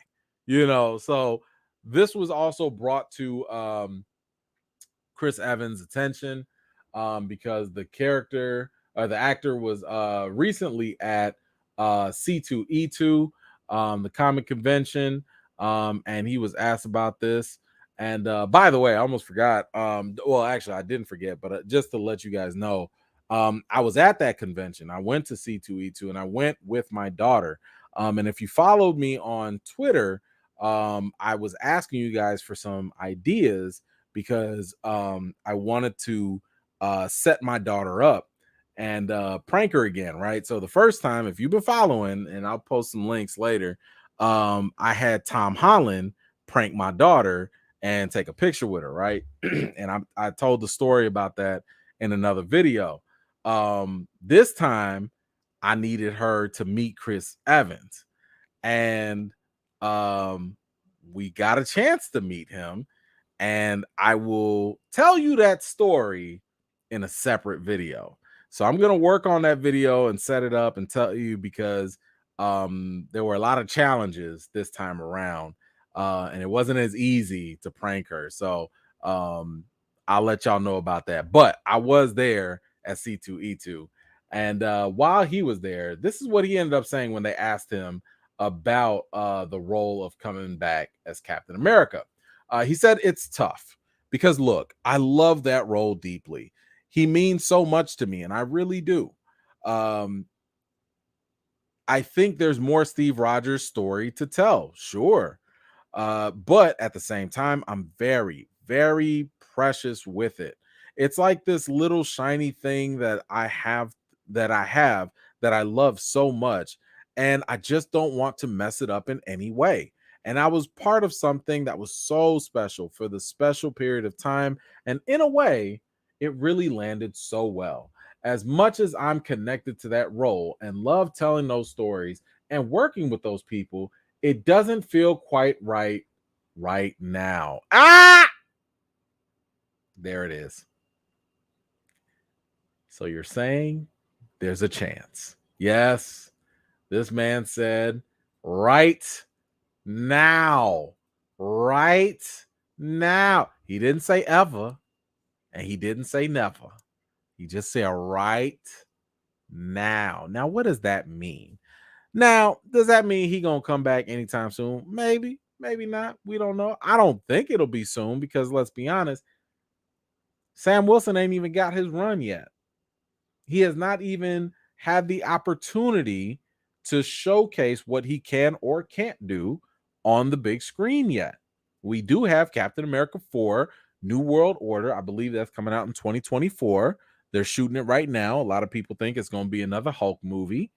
But one way or another, we got to let Cap shine.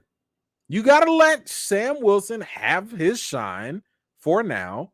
And bringing Evans back, I don't care if you bring him back as old man Cap. I don't care if you bring him back as Nomad. I don't care what you do. It's going to be a distraction from whatever Anthony Mackie is doing as Captain America. So no, you cannot bring him back. Let Chris Evans go do his other movies. Right now, he's doing something with Anna de Armas and Ghosted or something like that. He gonna go do some other movies. Now, here's the thing to consider. If he goes and does a whole bunch of other stuff and they flop and he doesn't get a lot of success, oh, you better believe they're gonna come back and try and milk this MCU thing one more time. Okay. But if he's successful elsewhere, he gonna take his sweet time. He gonna do the projects that he wants to do. He's gonna, and think about this too. There is a lot of pressure when it comes to um a lot of the actors, especially people like Hugh Jackman, Chris Evans, and so on and so forth. Because, and I personally am not a fan of this, but like there's a lot of pressure for them to stay in shape. And I'm not talking about like, oh, just go to the gym and work out. I mean, like they got to get in crazy, stupid, ridiculous, unrealistic shape, you know, like, and that takes a lot of commitment and time and effort, especially the older you get. And I mean, that was one of the reasons Hugh Jackman said he was done with Wolverine. He was like, man, I'm tired of eating chicken and rice all day every day. Like, I want to eat something else. I want to eat some bread. Can I have some bread? Please, sir, can I have some bread? Like, that's all he wanted. So I can imagine for somebody like Chris Evans as well. Like, you ain't got to be, running up and doing all this other, all this exercising and training and crazy things 24/7, like put a jacket on. You'll be all right, and go play in some extra little movie or whatever. You'll be all right, Now, listen, I'm not going to lie. I'm not going to lie.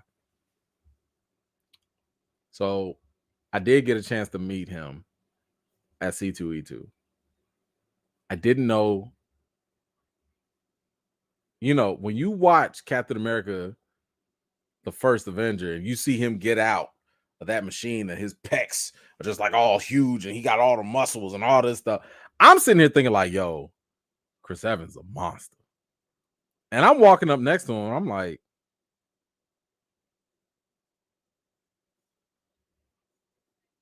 oh, no, he's not like a little guy. It was just that weird sensation of, I saw what you look like in Captain America. I seen you with the muscles and the helicopter and everything. And I'm looking and I'm like, okay, you're not as big and swole as I thought. Like it's just it's a little difference. It's a little difference, Now I just think that there's a difference between, I think he's ripped, I think he's shredded, right? But I don't think he's like big, like I'm not trying to start none, but I'm like, bro, I could push you. Like I'm just like, stop it. Like I could push you, like. And by the way, he's a super nice guy. Like I'm not even trying to start nothing, but I was just like, just that mental image, I kept thinking like, man, but you can't, man. Like you got the gun show, you got the, like, bro, come on, bro. Like, stop it, man. Come on. Anyway, what do y'all think about Chris Evans coming back to Captain America? Do you think he should take his time? Do you want him here and now to come back and take the role? Do you think he should give some time for Sam Wilson to develop? Let him cook too. Let me know what you think in the comments down below. All right, let us get on. We got one more, and then we got time for these trailer reactions. So, James Gunn did this big old interview recently, and this interview was a mixture of things. Primarily, it was for Guardians of the Galaxy Volume 3. The movie is coming out next month, actually exactly 1 month from now. And this movie is going to be about a lot of different things, so I tried to skip over it's not really spoilery, but just things that like probably would affect your perception of the movie, or at least I tried to steer away from a lot of that in this. But there were a couple things that James Gunn said that I was like, we won't talk about that. We need to talk about this. So again, this is on his press tour for Guardians of the Galaxy Volume 3. And he talks a little bit about Superman and stuff like that too. But here was his interview here, and let's see, what's the first thing he ended up saying? I didn't want to bore y'all with this whole it's a long article, long interview, but one thing that was brought up was is Chris Pratt, aka Star-Lord, ever gonna come back? Would he be willing to come back and play the role? He says, now, if you're saying to me, Chris Pratt, the actor, Do I want to reprise my role as Peter Quill? And is there mileage left in that character, in the character? And do I have the bandwidth or headspace for that? I do. I'd be interested in playing the character again.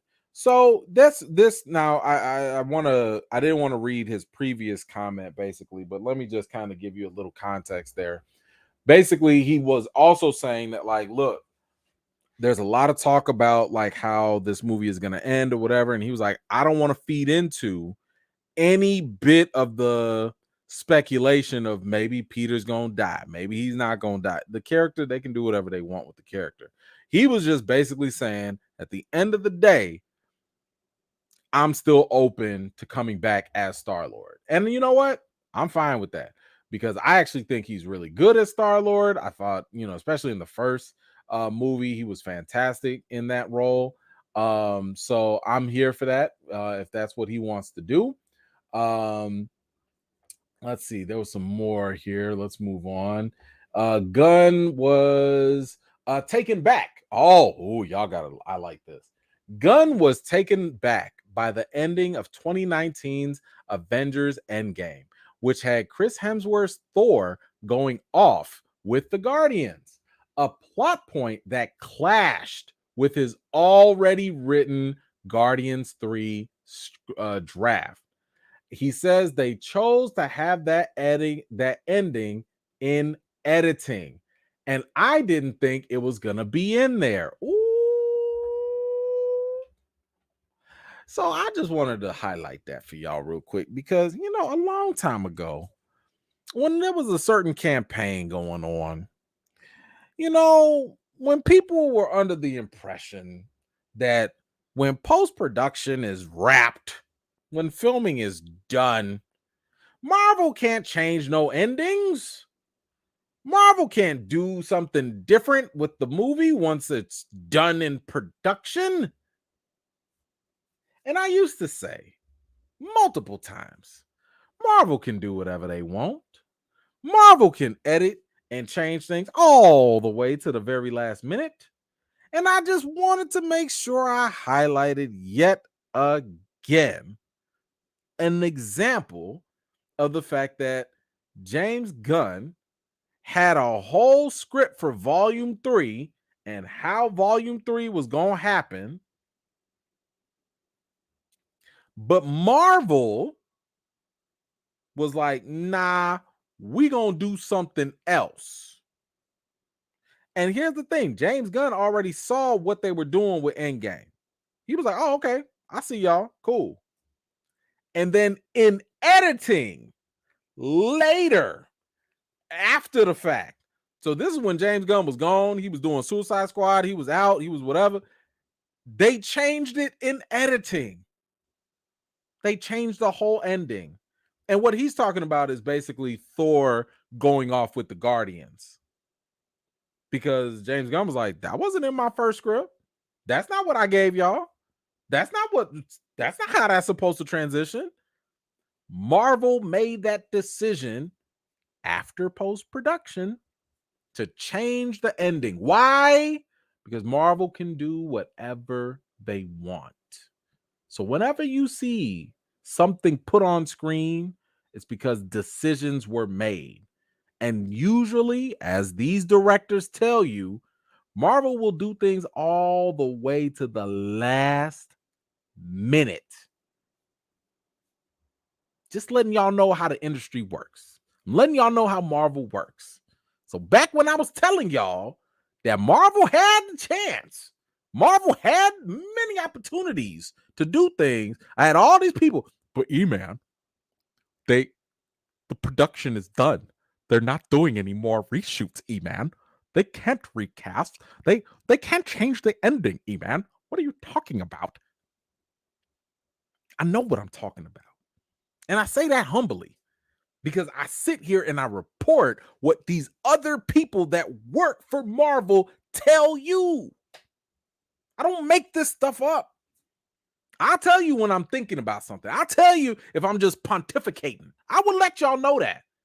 But if it comes from these people directly, I'm going to let y'all know that too.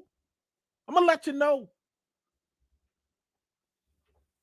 Let him finish. He said they chose to have that ending in editing, and I didn't think it was going to be in there. So I didn't have much say in what was in Endgame. And then it came out, and I was like, what the heck am I going to do? That's when Marvel Studios president Kevin Feige told me Taika's going to do Thor and we'll have the Guardians in it. I said, oh, thank God. To be completely honest, Thor was never going to be in this movie, Guardians 3. He was never going to be in there. Taika took a bullet for me because I was not going to have Thor in it. I was just going to start up and there's no Thor. So, Taika took a bullet for you, all right. Taika took a big bullet. Taika landed on a grenade. Somebody just we're not gonna talk about Thor 4, but the whole thing about Thor going with the Guardians and then the Guardians leaving, all of that was Marvel's decision, not the director / writer. Nope, none of that. Marvel. Kevin Feige came in and was like, all right, we're gonna do this, we're gonna do it. Marvel shuffles all the pieces whenever, however they want, all the time. All the time. Just remember that. Just remember that. Oh, okay. Now this is my personal gripe. Y'all know I got a gripe with this. I talk to y'all about this all the time. And now James Gunn is out here talking about it, so I got to talk about it too. Here's his next quote. I think there is such a thing as superhero fatigue. I think it doesn't have anything to do with superheroes. It has to do with the kind of stories that get to be told. And if you lose your eye on the ball, which is character. We love Superman. We love Batman. We love Iron Man because these incredible characters that we have in our hearts. And if it becomes just a bunch of nonsense on screen, it gets really boring. But I get fatigued by most spectacle films, by the grind of not having an emotionally grounded story. It doesn't have anything to do with whether they're superhero movies or not. If you don't have a story at the base of it, just watching things bash each other, no matter how clever those bashing moments are, no matter how clever the designs of the VFX are, it just gets fatiguing. And I think that's very, very real. So I'm going to say he just described Black Adam. In my opinion, he just described everything that you saw in Black Adam. Great action. Black Adam had great action. I love the action. But the story and the characters, whack. And I like how he kept contradicting himself saying, yeah, I believe in superhero fatigue, but I don't think it has anything to do with superheroes. Like, wait, then it's just fatigue. It's fatigue of bad stories. That is a thing. That is what I've been telling y'all. Superhero movie fatigue is never going to be a real thing. You know why? Because you never hear people say, I'm tired of great superhero movies. People only talk about it when the movies start to suck. When you have a Thor 4, then an Ant-Man 3, then a Black Adam, then a Shazam 2. Now there's fatigue because you're tired of crappy movies. But when you had Infinity War and you had Black Panther and you had Endgame, y'all didn't say 2 words about fatigue. When Spider-Man No Way Home came out, y'all didn't say 2 peeps about fatigue. So y'all, everybody that talks about comic book or superhero fatigue can miss me with that nonsense. Because it's all good when the movies are hitting. But when the movies suck, now all of a sudden, I'm so tired of these movies. No, you're not. You're tired of mediocrity. You're tired of Venom 2. You're tired of Morbius. We don't like seeing crappy movie after crappy movie after crappy movie. Do y'all know how many terrible horror movies there are? Do y'all know how many terrible rom-com movies come out and nobody cares about them? I ain't never heard of rom-com fatigue, horror movie fatigue. These things come out a dime a dozen and they be terrible. And nobody watches them. And nobody has fatigue. So stop even mentioning superhero fatigue. Now, I do like what he talked about, though, in terms of like the story and just doing, see, because what he was basically saying, from what I could hear, it gets tiring when people get formulaic. If you just keep following the same pattern over and over and over again, and you keep doing the same things over and over again, that is tiring. But I would also argue that's making a bad movie, because part of making a movie is you want to communicate something, you want to present something to the audience, but you also want to do it in a unique way that they haven't had before. So if everybody's, let's say, I don't know, if everybody's going serious, maybe you go lighthearted. If everybody's going super lighthearted and corny, maybe you go more dramatic. Like, you want to mix it up and keep the audience in mind, because that's how that fatigue happens. I've told y'all, I've just saw somebody was saying like, man, your critiques a lot of about some of these movies are sounding very like there's a pattern. I'm like, yeah, the pattern so far that's been plaguing superhero movies is the shift in tone. And the shift in tone within a respective franchise is off. You cannot sit here and go, we're going to have part 1 be 40% comedy, part 2 going to be 45% comedy, and then part 3 is going to be 80% comedy. It might not work that way.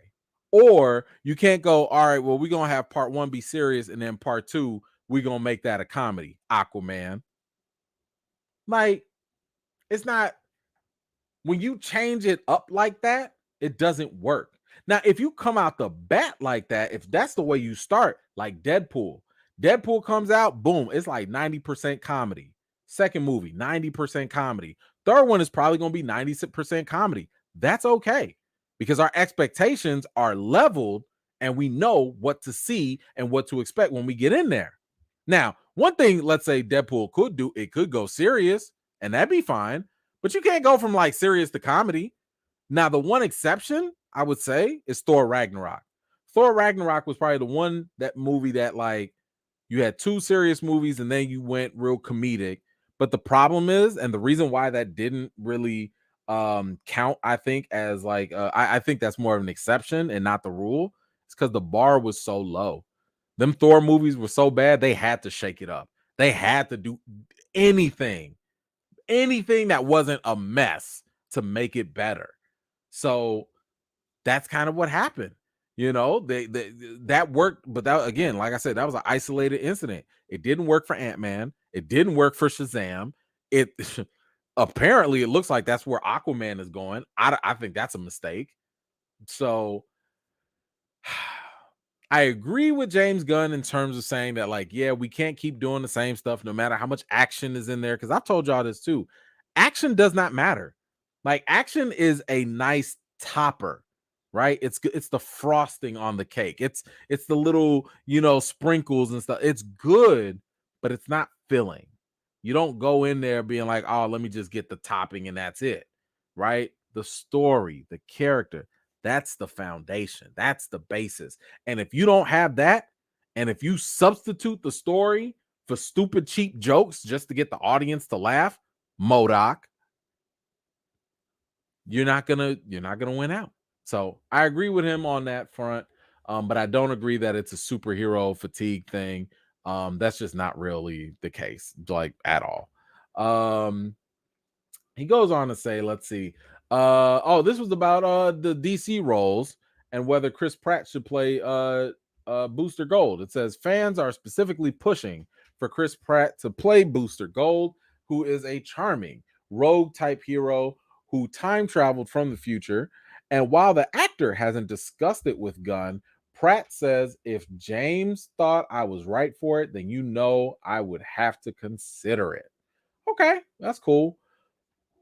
Personally, I do think that Chris Pratt would be perfect for a Booster Gold. Like, he could play that role very, very well.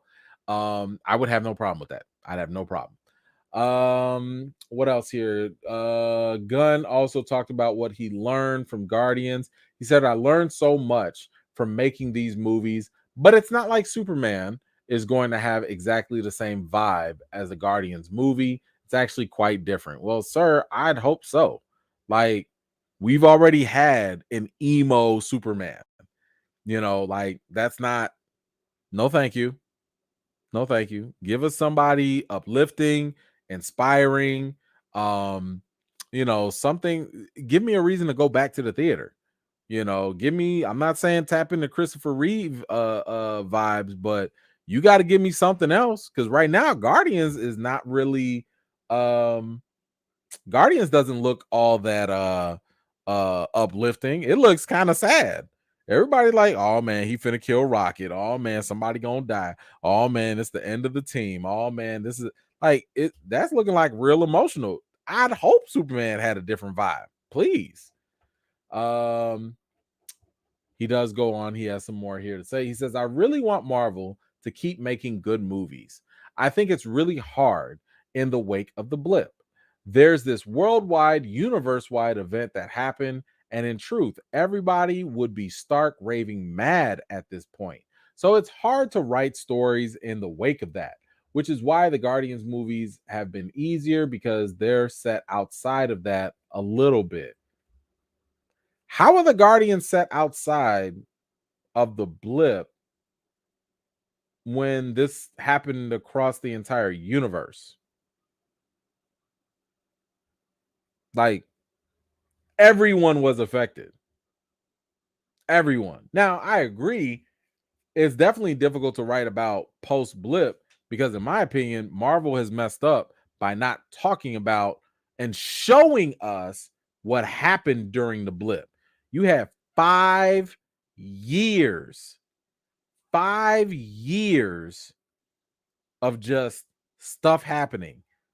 And all we heard was there was chaos. We heard that society was upside down. We heard all these things, but we have yet to ever see any of it. Not one Disney Plus show could go in and be like, this was the blip.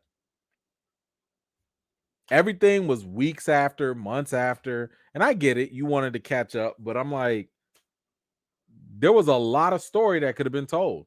I don't know, maybe even Wakanda, how they lost half of their people and their king for 5 years.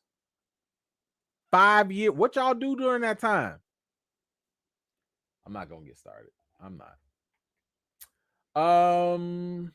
Anywho, that's all for James Gunn and his interview. Right now, let's do some trailers, and then we're gonna call it a night. Ooh, we are not doing 3 hours, at least I hope not. Let's see, what's the first trailer we gonna do? Let me see. How about this? How about Barbie? Because I thought that one just recently came out, and I saw some positive things about it. I have not watched it yet, but let's kind of get prepped up for this.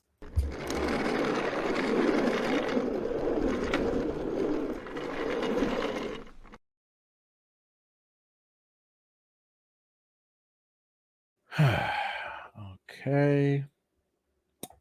I'm gonna have to load these up individually. I just didn't want this to lag. Give me 1 second. Okay, let's do that one. And then let's do that one. Oh no, I can only do one at a time. Okay. So we got that. All right. So let's check this out. Let's check out this Barbie one. I have not seen it. I know some people were talking about it. A lot of people seemed excited for it. So I am definitely curious to see, if this Barbie thing, because I do like Margot Robbie. I think Margot Robbie is fantastic, and I definitely think their casting of her was a really good choice. But I am curious to see what this trailer's got. So let's go ahead and check it out.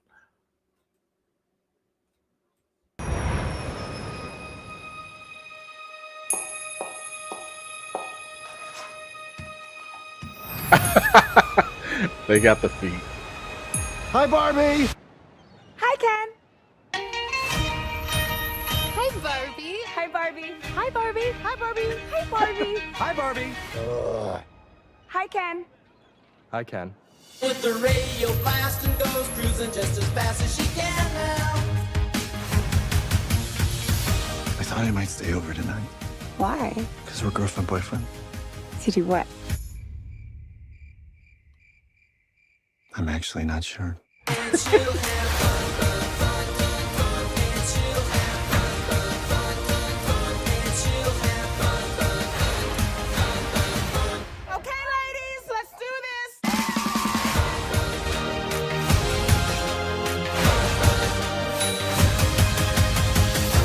She'll have fun, and she'll have fun, fun. What are you doing here? I'm coming with you. Did you bring your rollerblades? I literally go nowhere without them. Oh, looks like this beach was a little too much beach for you, Ken. If I wasn't severely injured, I would beat you off right now, Ken. I'll beach off with you any day, Ken. Anyone who wants to beach him off has to beach me off first. I will beach both of you off at the same time. Beat both of us off. Nobody's gonna beach anyone off. Okay. All right. All right, that's cool. That's cool. That's cool. That's not that wasn't bad. That wasn't too bad. I'm with it. I have no idea what this is going to be about. It looked like Barbie's going to be going into the real world or something. What that even means, I don't know. But I like the vibe of it so far. The vibe looks cool. I like the fact that they showed her foot and her foot wouldn't change because that's a Barbie doll, right? It's just so funny because my daughters, they always having their Barbie dolls and stuff. So I liked it. I like that. That was not bad. That was not bad. And I think it's gonna have those nice little quirky riffs and stuff in there. I don't know if I guess my only question is are kids gonna like this? Because I feel like this didn't come off as hey, little kids, come and watch it. This I don't know. Did y'all get that vibe too? That maybe that was just me, but I'm not really getting the vibe that it's for the kids, but I think adults will appreciate it. I don't know if they'll love it, but I think they'll appreciate it. But I don't know. I'm okay. Is this gonna be number one on my list to go see in theaters? No. Will I give it a shot? Sure. Am I super excited? Nah. But mildly interested, just a little, But anyway, y'all let me know, how do you feel about the Barbie trailer?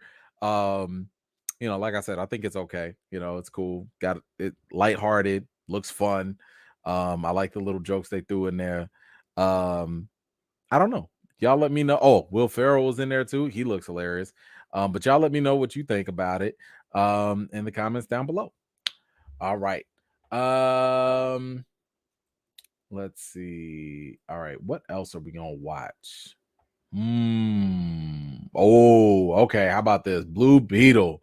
So Blue Beetle has come out, and Warner Brothers is banking on this. It looks like it's gonna have at least it's been getting a lot of positive buzz so far. And let's us get this one in here. All right. So listen, first and foremost, I am very, very happy that this is even happening. because this is a good character. And more importantly, I love the fact that it's coming for representation, right?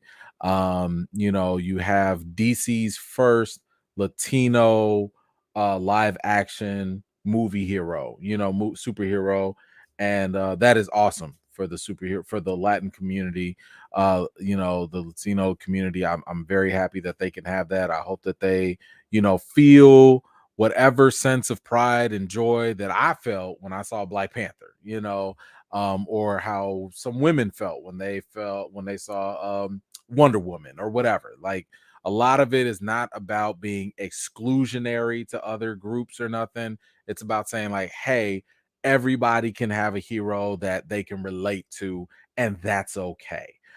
So it's not being woke or anything ridiculous. It's just the fact that, like, hey, everyone deserves to have somebody that looks like them that they can look up to, dress up as, and be their role model. So I'm very, very happy that Blue Beetle is out there and they're gonna kick that off. But all right, let's go ahead and check out Blue Beetle. I heard y'all say some good things about it, so let's see if that holds up. I love it. Now, let me also say, Warner Brothers has always known how to cut a good trailer. They've always been able to do that. So that does not surprise me whatsoever. They always will drop something that will be looking like it's fire. And I remind people, regardless of where you fell on this, but sorry, not sorry, Batman v Superman was not a good movie. It did not live up to its potential. Let me make that more specific. It was not good enough, but dang it, the trailer for Batman v Superman, that sucker was amazing.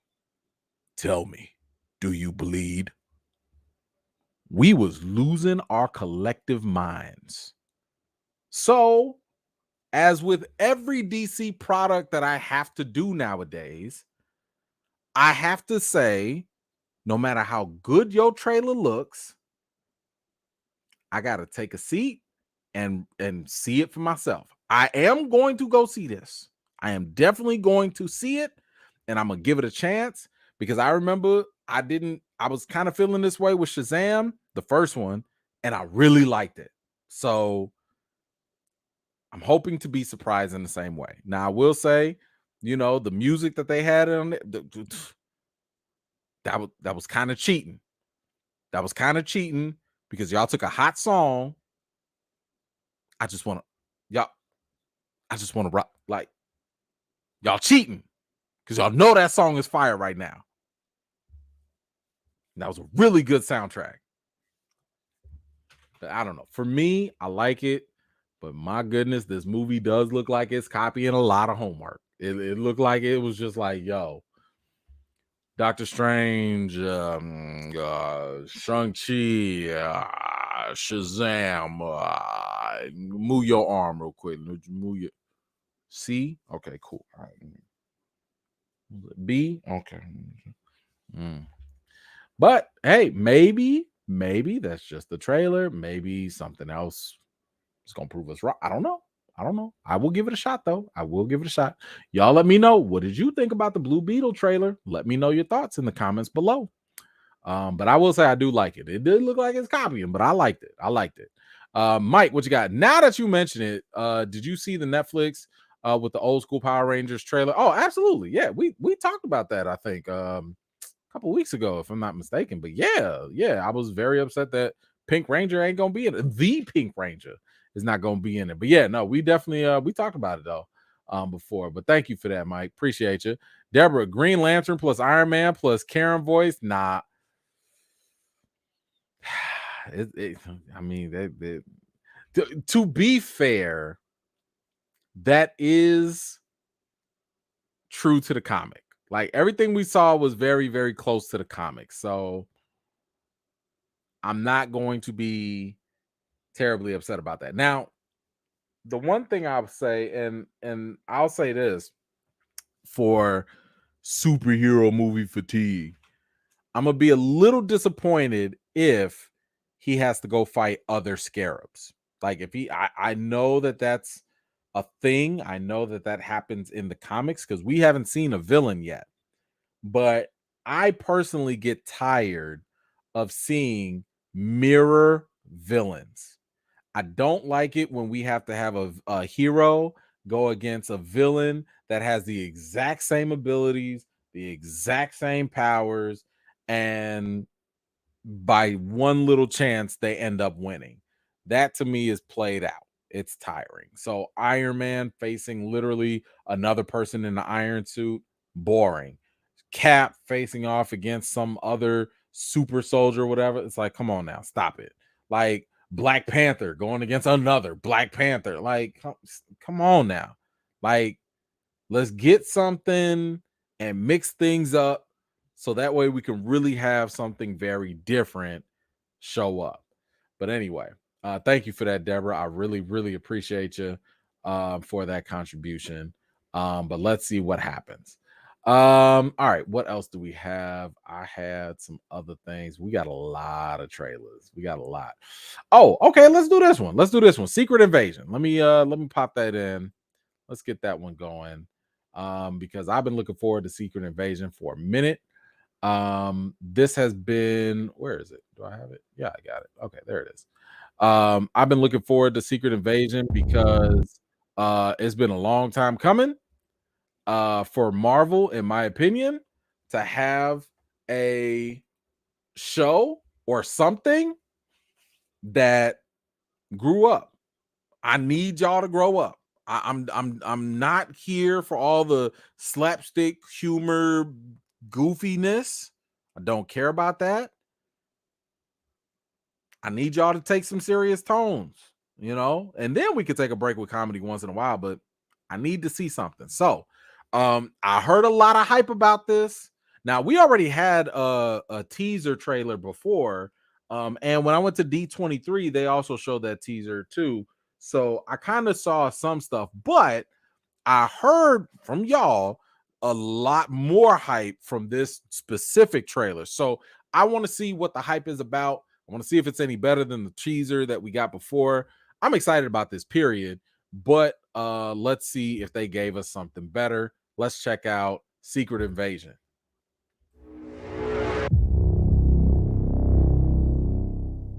Fury. Since you've been gone, things have gotten much worse.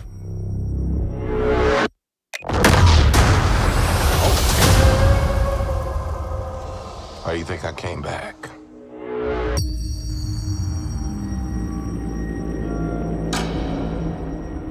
You're in no shape for this fight that lies before us, old friend.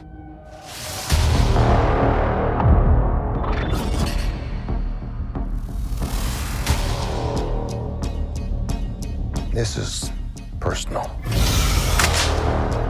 Very few of us know about the wars fought in the shadows that have raged on this planet.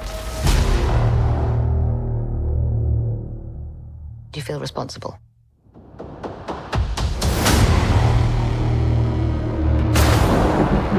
Where are the Avengers?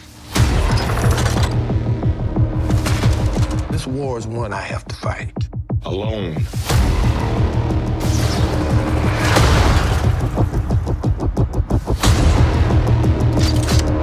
You're the most wanted man on the planet. You don't know what they have planned for you. The great Nick Fury.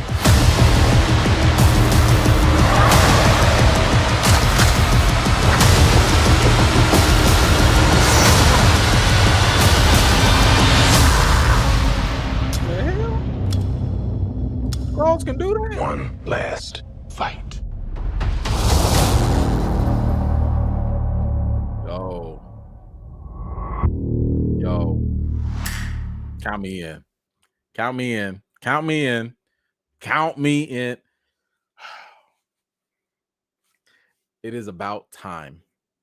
Thank you. This has that Winter Soldier energy oozing out of it. Just it's drenched in that phase 3 vibe that people have been craving for a long time. I'm here for it. I'm here for this. Okay. And here's the thing. I don't know what the Skrulls are looking for. I don't know what they want. I don't know what Nick Fury did to make him the most wanted man in the country right now. All of these things are things I am willing to wait and see every week. And like I said, you ain't see not 1 ounce of stupid, dumb humor thrown in this. And I pray that they don't. I mean, it's fine if you want to have a little quick chuckle, something here or there. But I really pray that they keep this tone and they keep this momentum, because once again, we did this social experiment already. I've told y'all, when most people list their top 5 MCU anything, most of those top 5 films or series or whatever are more serious in their tone. That's not me. That's a lot of y'all and how y'all vote for these things. So that's why all I'm saying is we have that opportunity to have this show potentially be the best show Marvel has put out in a long time. And I think a lot of that has to come with tone. And that tone right there, you got a whole conspiracy. You got Nick Fury, who ain't about the jokes and playing around. You got the Skrulls that are a legit problem. The world domination. I don't know who they gonna take over, what they gonna do, how long have they been here? All of this stuff is a problem. I can't wait. I cannot wait. I'm here for it. Give me all of this. This is going to be fantastic. Fantastic. Y'all let me know, how did you feel about this Secret Invasion trailer? I am looking forward to it. I am really excited. This is more, I'm more excited about this than I am Loki season 2, to be honest with you. What if all of that? This one right now is my most highly anticipated Disney Plus series from Marvel. I need this. And I believe it said it was coming out in June. So I'm here for that. But y'all let me know what you think in the comments down below. Quiet one, what you got? The trailer gave me that Spider-Man Homecoming feeling after Stark gave him the suit plus an Iron Spider feel. Sure, yeah, absolutely. I could definitely see how you could feel that. There you go. I like it. And you could definitely get that. Yeah, no, I'm totally with you on that. That's a I can see where you're coming from with that, but I need to get the next. Okay, we did this one. Thank you so much for that. Since you brought up Spider-Man, let's do Spider-Man. Ooh, wee. Listen, Spider-Man. This right here. I've been waiting for this. When they dropped this trailer, I was like, nah, I can't wait till Friday. I need to hurry up and see this some way, somehow. So that was another reason why I was like, let's go ahead and make this Wednesday live, because I know y'all seen it. I have not. I want to see this, and I cannot wait, because this was, in my opinion, Spider-Man Into the Spider-Verse is one of my favorite Spider-Man movies of all time. Like, I'm here for Spider-Man 2. I think that's a great classic. No Way Home was fantastic, but Into the Spider-Verse, in my opinion, my goodness, that thing, it was great. Like, matter of fact, I can't wait to rewatch it before I go see this one. So, and of course, watch party on deck. We will absolutely be doing a watch party for Spider-Man. Only thing that sucks is I might have to also do it for the Flash, and I think those are around the same time, but we'll make it work one way or another. But Spider-Man is absolute. Like, we are definitely doing a watch party for this, and I definitely cannot wait for that one. So let us go ahead. We got this queued up. Spider-Man Across the Spider-Verse. Oh, hold on, I done spelled that all the way wrong. I don't really like that. Spider-Verse. There we go. Let's make sure we get that correct. Thank you. All right. Spider-Verse. Boom, boom, boom, boom, boom. Okay, let's go ahead and check this out.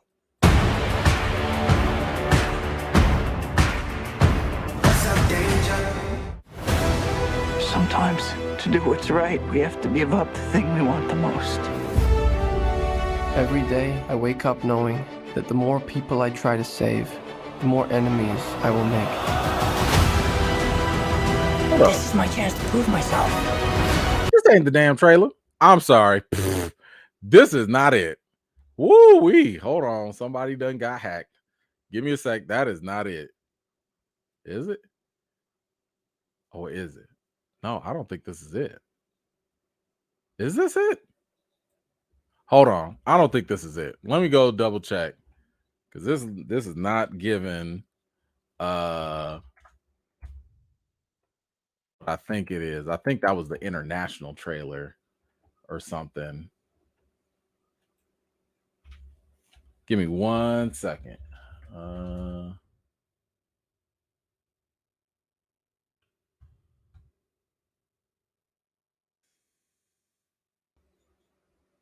I'm like, I ain't see no. You sitting here bringing all these other people in. That was not Miles Morales. And that's who I'm looking for. There we go. Spider-Man Across the Spider-Verse. All right. Yeah, that's the one I want. Okay. All right. Give me 1 second. Let me download this because I don't know why. I downloaded a straight wrong one, apparently. Whoops. What happened when you be live? Stuff just happens. Okay. All right. Okay. I'm going to get this straight from the peoples. Okay. Let me load this one up. Sorry about that.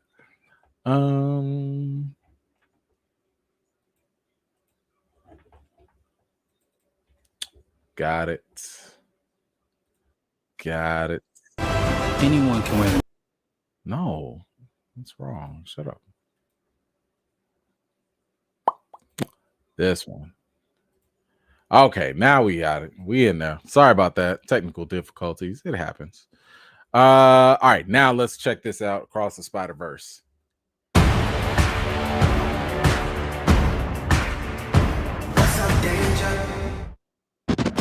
My name is Miles Morales. I'm Brooklyn's one and only Spider-Man. And things are going great. Oh, yeah. You were supposed to be here at 5. All right, whatever. Whatever? Wow. Whatever? So are you like a cow or a Dalmatian? I am the Spot. That's not funny. Don't do that.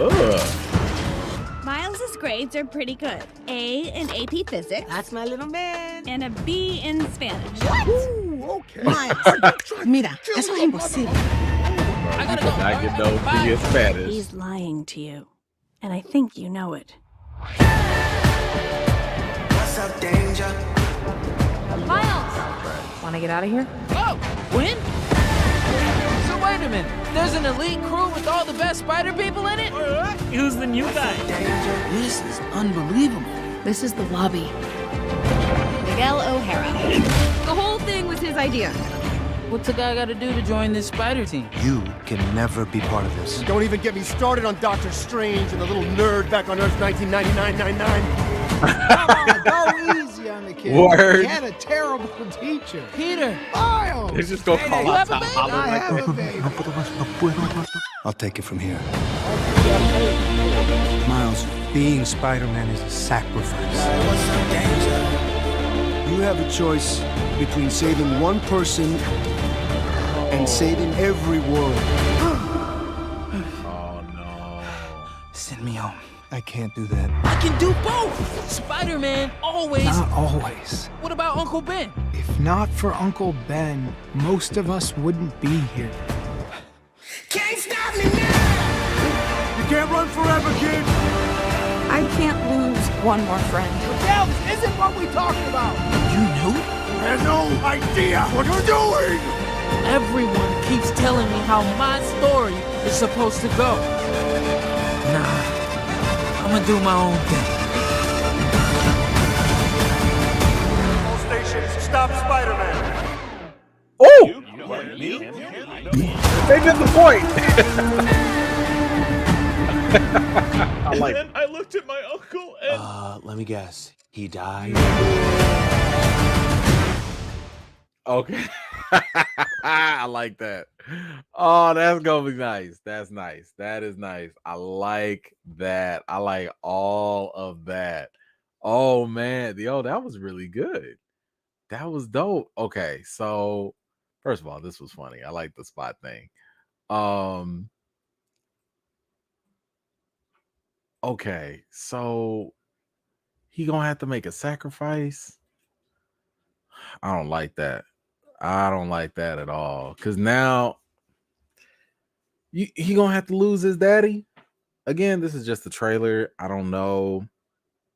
Maybe that's just to throw us off, but at least from the dialogue, what they're saying, it sounds like he's gonna have to make a choice.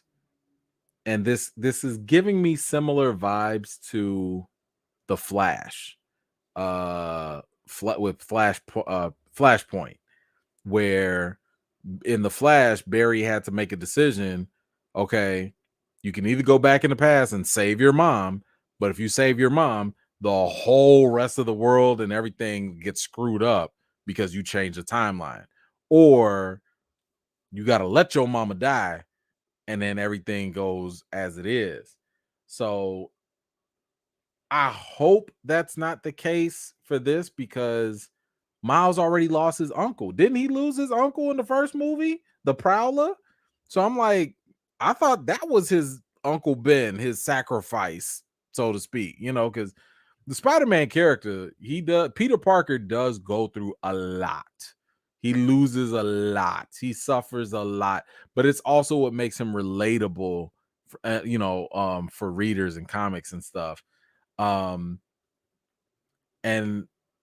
I guess I could see how Miles is gonna have to have a difficult decision of, you gotta lose your mom, your dad, whatever, and then that's gonna keep the multiverse stable. But if you don't, maybe it's gonna affect the entire multiverse. I'm just guessing right now, and speculating, but it sounds like that's what's the case, because otherwise I don't see why other Spider-Men and people would be coming after him unless it was gonna affect them in a negative way. So, and Miles, for whatever reason, thinks that there's another way. And I think that's going to be the more interesting thing. Is there a third option? And if you can find that third option, that'll be interesting to see. So you have my attention. You have my money. I'm doing a watch party for this. I'm all in. The one thing I hate, yes, the one thing I hate about this is that everything we just saw was only part one. There's going to be a part two. This is, and I hate that they even announced it, because now it's going to be in the back of my mind that no matter where you end this movie, I don't care how good it is, no matter how you end it, I'm going to be wanting more, because I know there's a part two. And I hate that. I wish they would have just called it Spider-Man Across the Spider-Verse. That's it. Don't even let it be known y'all doing a second part to it. Surprise me when I get into the theater and then be like, okay, to be continued, da-da-da-da-da-da. Because now my anticipation is for the second part. I need the second part. But this is only part one. Either way, I'm fine. I'm going to watch it. I can't wait, because now this gives me an excuse just to watch the old movie again. So I am very happy with this. I love it. I don't have time to go through every single Spider-Man breakdown or whatever. I will say that I am here for my favorite Spider-Man of all time in terms of costumes. And I'm waiting to see if I got him here somewhere. I don't know where he's at, but this was one of the reasons why I even bought the Spider-Man game. I bought the game just so I could play in this one costume, and I'm looking for him to see if I can get him because they only had him in there for like a quick second. Okay, I see you, Miles, getting your little play on with Gwen. I see you, bro. Where is he? Is he not in here? Ah, there he is. Got him. Yup. That was it. Scarlet Spider. That's it. Scarlet Spider has the best Spider-Man costume, period. It goes Scarlet Spider, the Venom costume, and then insert whatever Spider-Man costume you want after that. But that right there, that Ben Reilly, that 90s hoodie with the Scarlet Spider, perfection. I love it. Like, if I wasn't fat and out of shape, I would walk around in that just for the hell of it. I would do that. That's how much I love that outfit. That is the one. That's the winner. But anyway, what did y'all think about the Spider-Verse trailer? How did you feel about it? Is there anything you looking forward to? Is there anything I might have missed? Anything interesting that you think really caught your attention? Let me know in the comments down below. All right. Wait, who said that? Wait, somebody. Sorry, Michael. What'd you say? Are you doing Evil Dead? Nah, I'm not gonna do the Evil Dead trailer today. And that's only because I mean, YouTube's already gonna possibly demonetize me just because they like to do that. Well, it's not YouTube, it's the different studios, and Warner Brothers is not good about it. They will not let you live. They'll be like, no copyright, and then you dispute it and they still demonetize. So I'm not gonna be earning nothing off of this, like, at all. Outside of y'all donations, which thank you, by the way. But no ads, nothing. So it's gonna be kind of weird. And I hate chopping these things out of the video because that's what a lot of people come for. So I don't know. I'm gonna try and record some of these anyway, see what happens. Maybe I could edit it up in a way where Warner Brothers will leave me alone. But no Evil Dead today, because I know they definitely will shut that down just because it's too violent. And a lot of times when you put violent stuff like that on screen, for YouTube, they'll be like, we can't find advertisers for it, so we're just gonna like block it. It will block your video. So yeah, I try not to even mess with that. Kiki, what you got? I'm here for this since Olivia Colman is in it. Oh, is she? Okay. She's amazing and we love Sam. Okay. Olivia Colman. I didn't know she was in that. That's awesome. Thank you so much, Kiki. I appreciate you for putting me on game on that. Okay, what's the next one that we are going to see? Oh, Extraction. Okay, so Extraction, in case y'all didn't know, was the Chris Hemsworth movie. This was the movie that was on Netflix, came out, and it was I think it was a pleasant surprise for most people. I don't think anybody was really checking for Extraction, but when it came out, it was like, yo, this isn't bad, like this was actually kind of decent, and if you have not seen Extraction, then I would just say that spoiler alert, there's a sequel. And the fact that there is a sequel at all is a spoiler to the first movie. So it is what it is. It happens, whatever. I don't think anybody believes the ending anyway. But they came out with another one, and I'm here for it, mainly because the same way you had John Wick and Keanu, as with Keanu Reeves, the same way that John Wick was popular because a stunt choreographer, a former stuntman with Chad Zielinski, because he became the director of John Wick. They know what they're doing in terms of what they want to see and how they do the action. That's the same thing that applies for Extraction. Sam Hargrave, who, by the way, I think he was the stunt double for Chris Evans as Captain America. I think. But he was the director of the first Extraction and this one, and it's also produced by the Russo brothers. So you got the people that know how to do stunts. You got Chris Hemsworth, which, by the way, you don't need him to do a lot of acting. You just need this man to get physical and, kill people. That's all you need him to do. And you got the Russo brothers, people that have come out with some of arguably the best top 10 all-time movies with the Avengers stuff out there. And again, Extraction 1 was also pretty good. So I like this combination. I like what's cooking and I like who's cooking. So I am excited to see what Extraction 2 is going to look like. So without further ado, let us check that out and see what's up with Extraction Part 2 on Netflix. Hey. Move.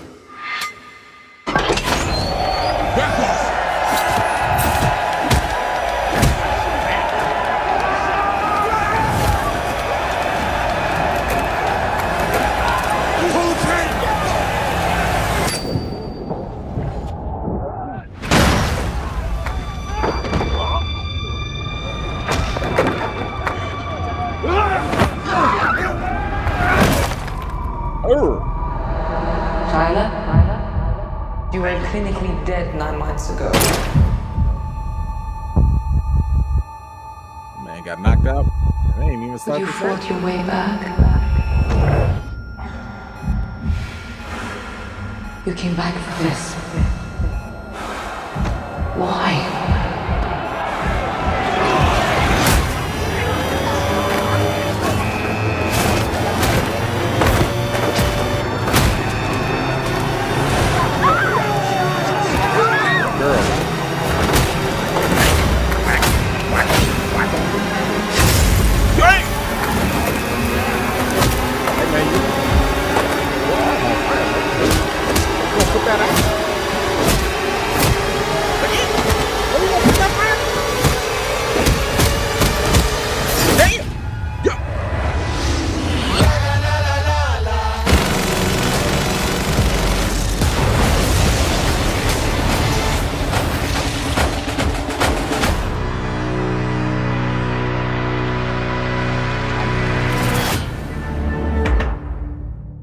Okay. Did my man hit him with some fire punches? With the fire punches?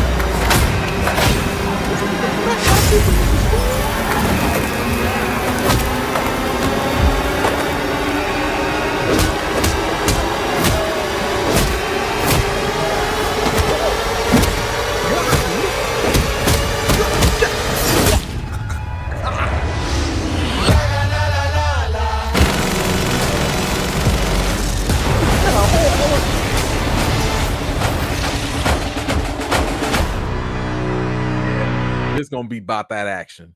Yup. That's about that action, and I'm here for it. I'm in. Say less. I don't need to know what the story is. My man got a whole arm on fire and he just still fighting. You know what that reminded me of? It reminded me of Streets of Rage, and he was looking like Axel right there. Just out there. He punched somebody's throat like 4 times. Like, what is wrong? You got to be a certain kind of pissed to punch somebody in the throat 4 times with a firearm. I love it.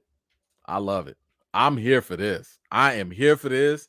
I love it. I told y'all, Chris Hemsworth don't need to do very much. He ain't got to do nothing. This dude just got to go in. He's already physically imposing. He's swole. My man could just act. He ain't got to do. I don't even know what the story is. All I know is a little girl. He got to go extract this little girl out this prison. I'm in. Netflix, we here. Let's go. Set it up. Matter of fact, you could put that in theaters. I'll go watch it. I'll go watch it. Y'all let me know, what did you think about Extraction 2 in the trailer? He's a mean guy. He is a mean guy. I love it. I love it. But y'all go ahead and let me know what you think. Oh my gosh, I'm here for that one. Let's see, Mike, bro. This is about to be that. This is that business. I'm sorry. I got a little too excited. I might have woke up the missus almost for a second there, because that looked good. Did y'all know about this trailer? Did y'all see it? Let me know if you did or not. Because yeah, that one definitely, I like it. I'm here for it. All right. So here's another one. Now, I don't know if y'all heard about this, but I was curious about it because I just got done watching Air, and I saw this trailer called Hypnotic, and I was like, oh, that's interesting. And I barely saw like any advertisement for it or whatever. But the one thing I saw was that this was the next Ben Affleck movie. So I was like, okay, I like Ben Affleck. Like, he can act. My man usually can do well in different roles and stuff. So I was like, all right, cool. Let me give this a shot and let's check it out, because I liked what was it? Gone Baby or whatever it was. That was great. Argo was great.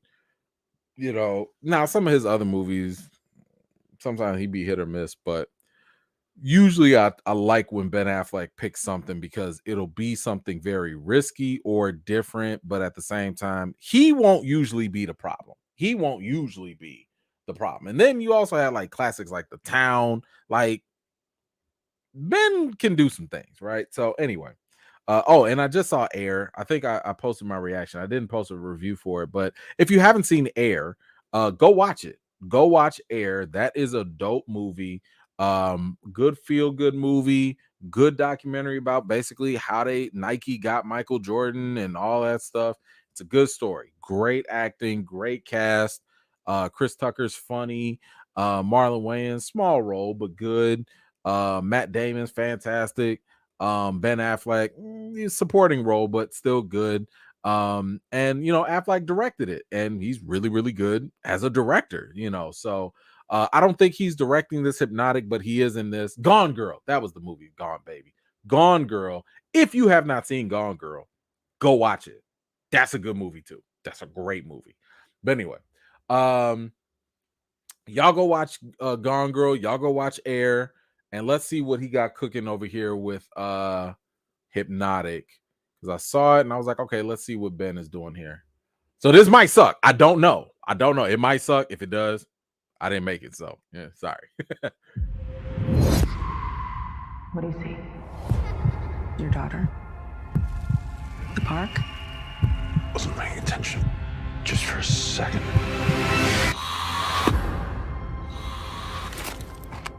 Work? Think I'm ready for duty? Do you feel ready? I think it's the only thing keeping me sane. What's the call? I'm calling to report a bank robbery. Is this crime currently in progress? Today. See that guy on the bench? Do you have a lighter? That guy's up to something. It's very hot today. It's like a furnace. It's like a furnace. There's a safe deposit box. Is that the target? Box 23.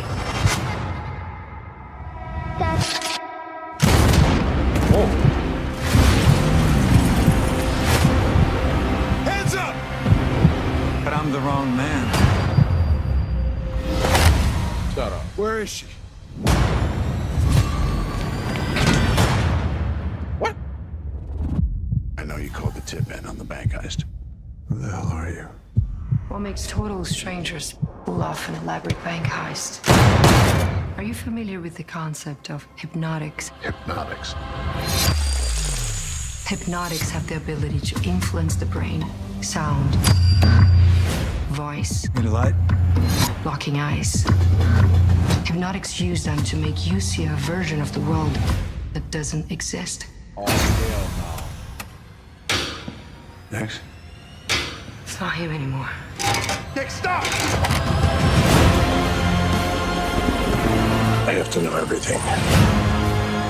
Why me? Why my daughter? You don't know who you're dealing with.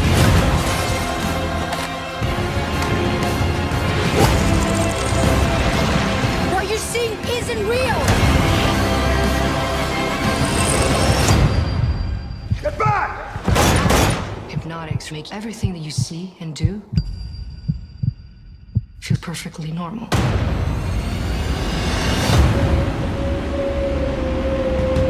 Oh, okay. Yup. I'm in. Oh, I'm in. Could you yo? That's really interesting because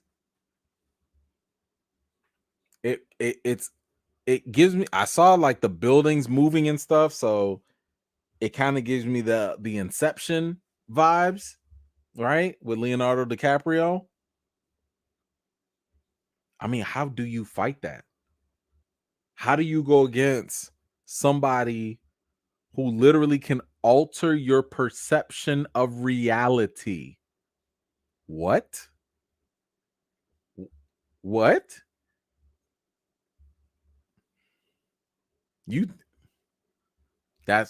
I need to see that. Those are those type of psychological thrillers that I love. Like Zodiac, 12 Monkeys, stuff like that. Like that right there. This is giving me those 90s movie vibes. Back in the 90s, they would have these movies. Sometimes they don't even go to the theater. But you go to like a Blockbuster video entertainment place or whatever, and you see these things sitting there, you'd be like, man, let me go ahead and check this out. And that movie would be fire. Nobody even know about it. It'd be fire. That's the vibe I'm getting from this. I like it.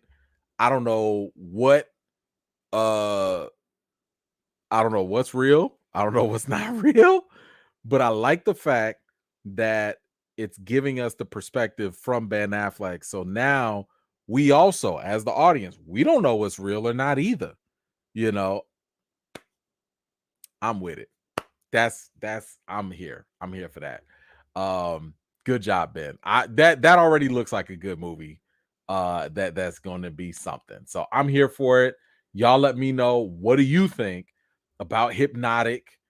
I don't care where that comes out, theater, streaming, whatever. I'm here for it. I will watch. Y'all let me know what you think in the comments below. All right. Last but not least. Y'all knew I was excited for this one let me tell you. Actually, I shouldn't have to tell you, because if you've been watching this channel, I've been telling y'all to go watch From. And I am going to work my tail off to make sure that I can bring y'all something with this. Okay, I got it loaded up here. We about to get in on this. I know some of y'all have been telling me to hurry up and to watch it. I have not seen this. I don't know what season 2 is about. I don't know what's happening, but I'm excited because all I need is some answers. I just need them to answer something. So let's find out what's going to happen in season 2. Please tell us something, because I'm still confused and I don't know what's happening in the show. But dang it, I'd be lying if I told you I didn't want to see some more. So let's see what's going on in From season 2.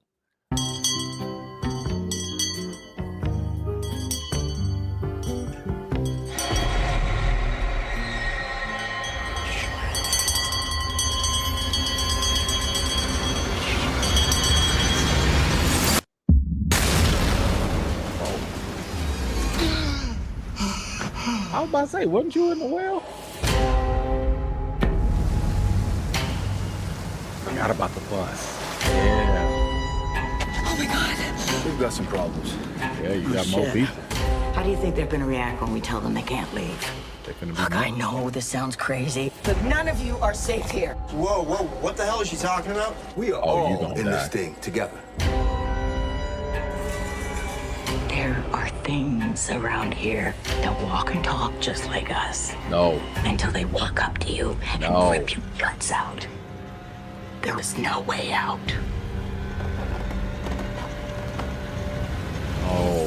Oh, thank God we heard the screaming. Oh. You picked a bad spot. I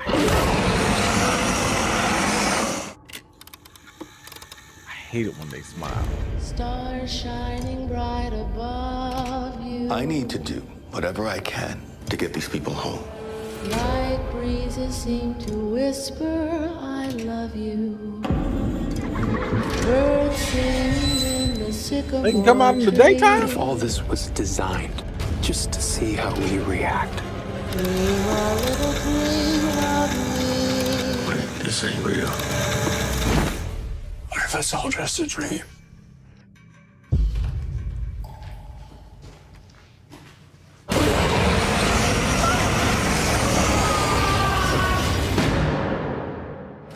Stars fade. Something happened to me out there.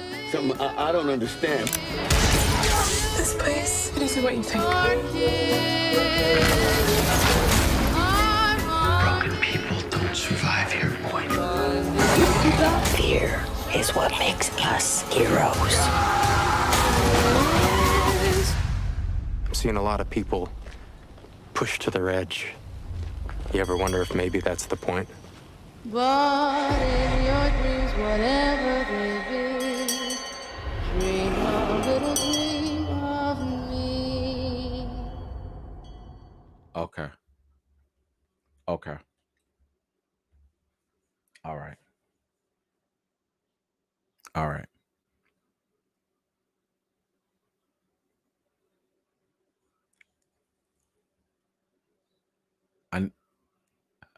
I need to go rewatch season 1.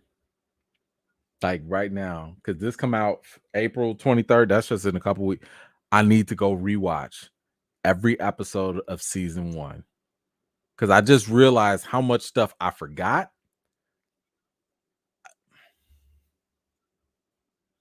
I don't really know the rules to all of this. I don't really understand. I already told y'all, again, if you have not watched From, I'm not going to spoil it for y'all, but I'm just going to tell you that I don't know what's happening. I don't know the rules to this world. I don't know how things work. I don't know.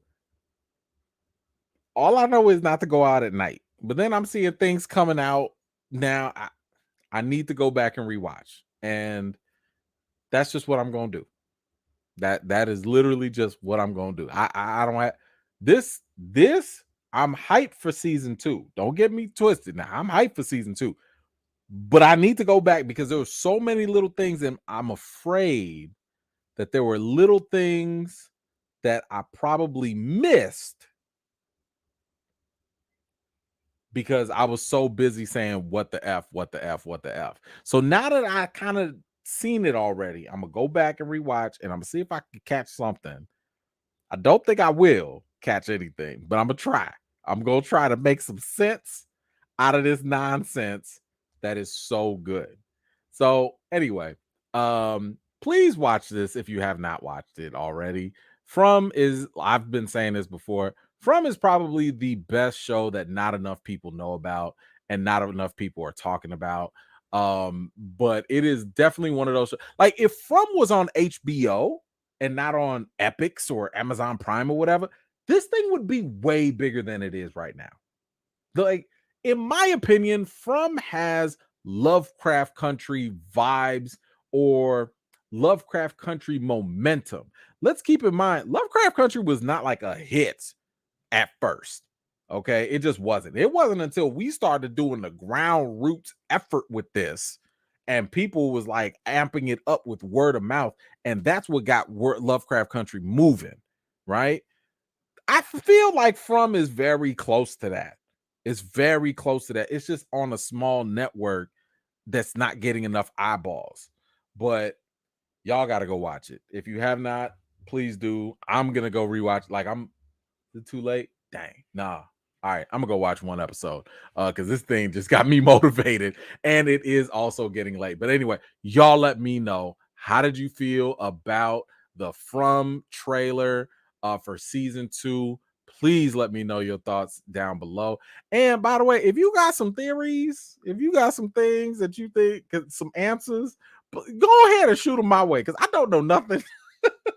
I couldn't even tell y'all what this is about. I don't know if it's aliens, ghosts, monsters, a dream, the afterlife. I don't know. I don't know nothing.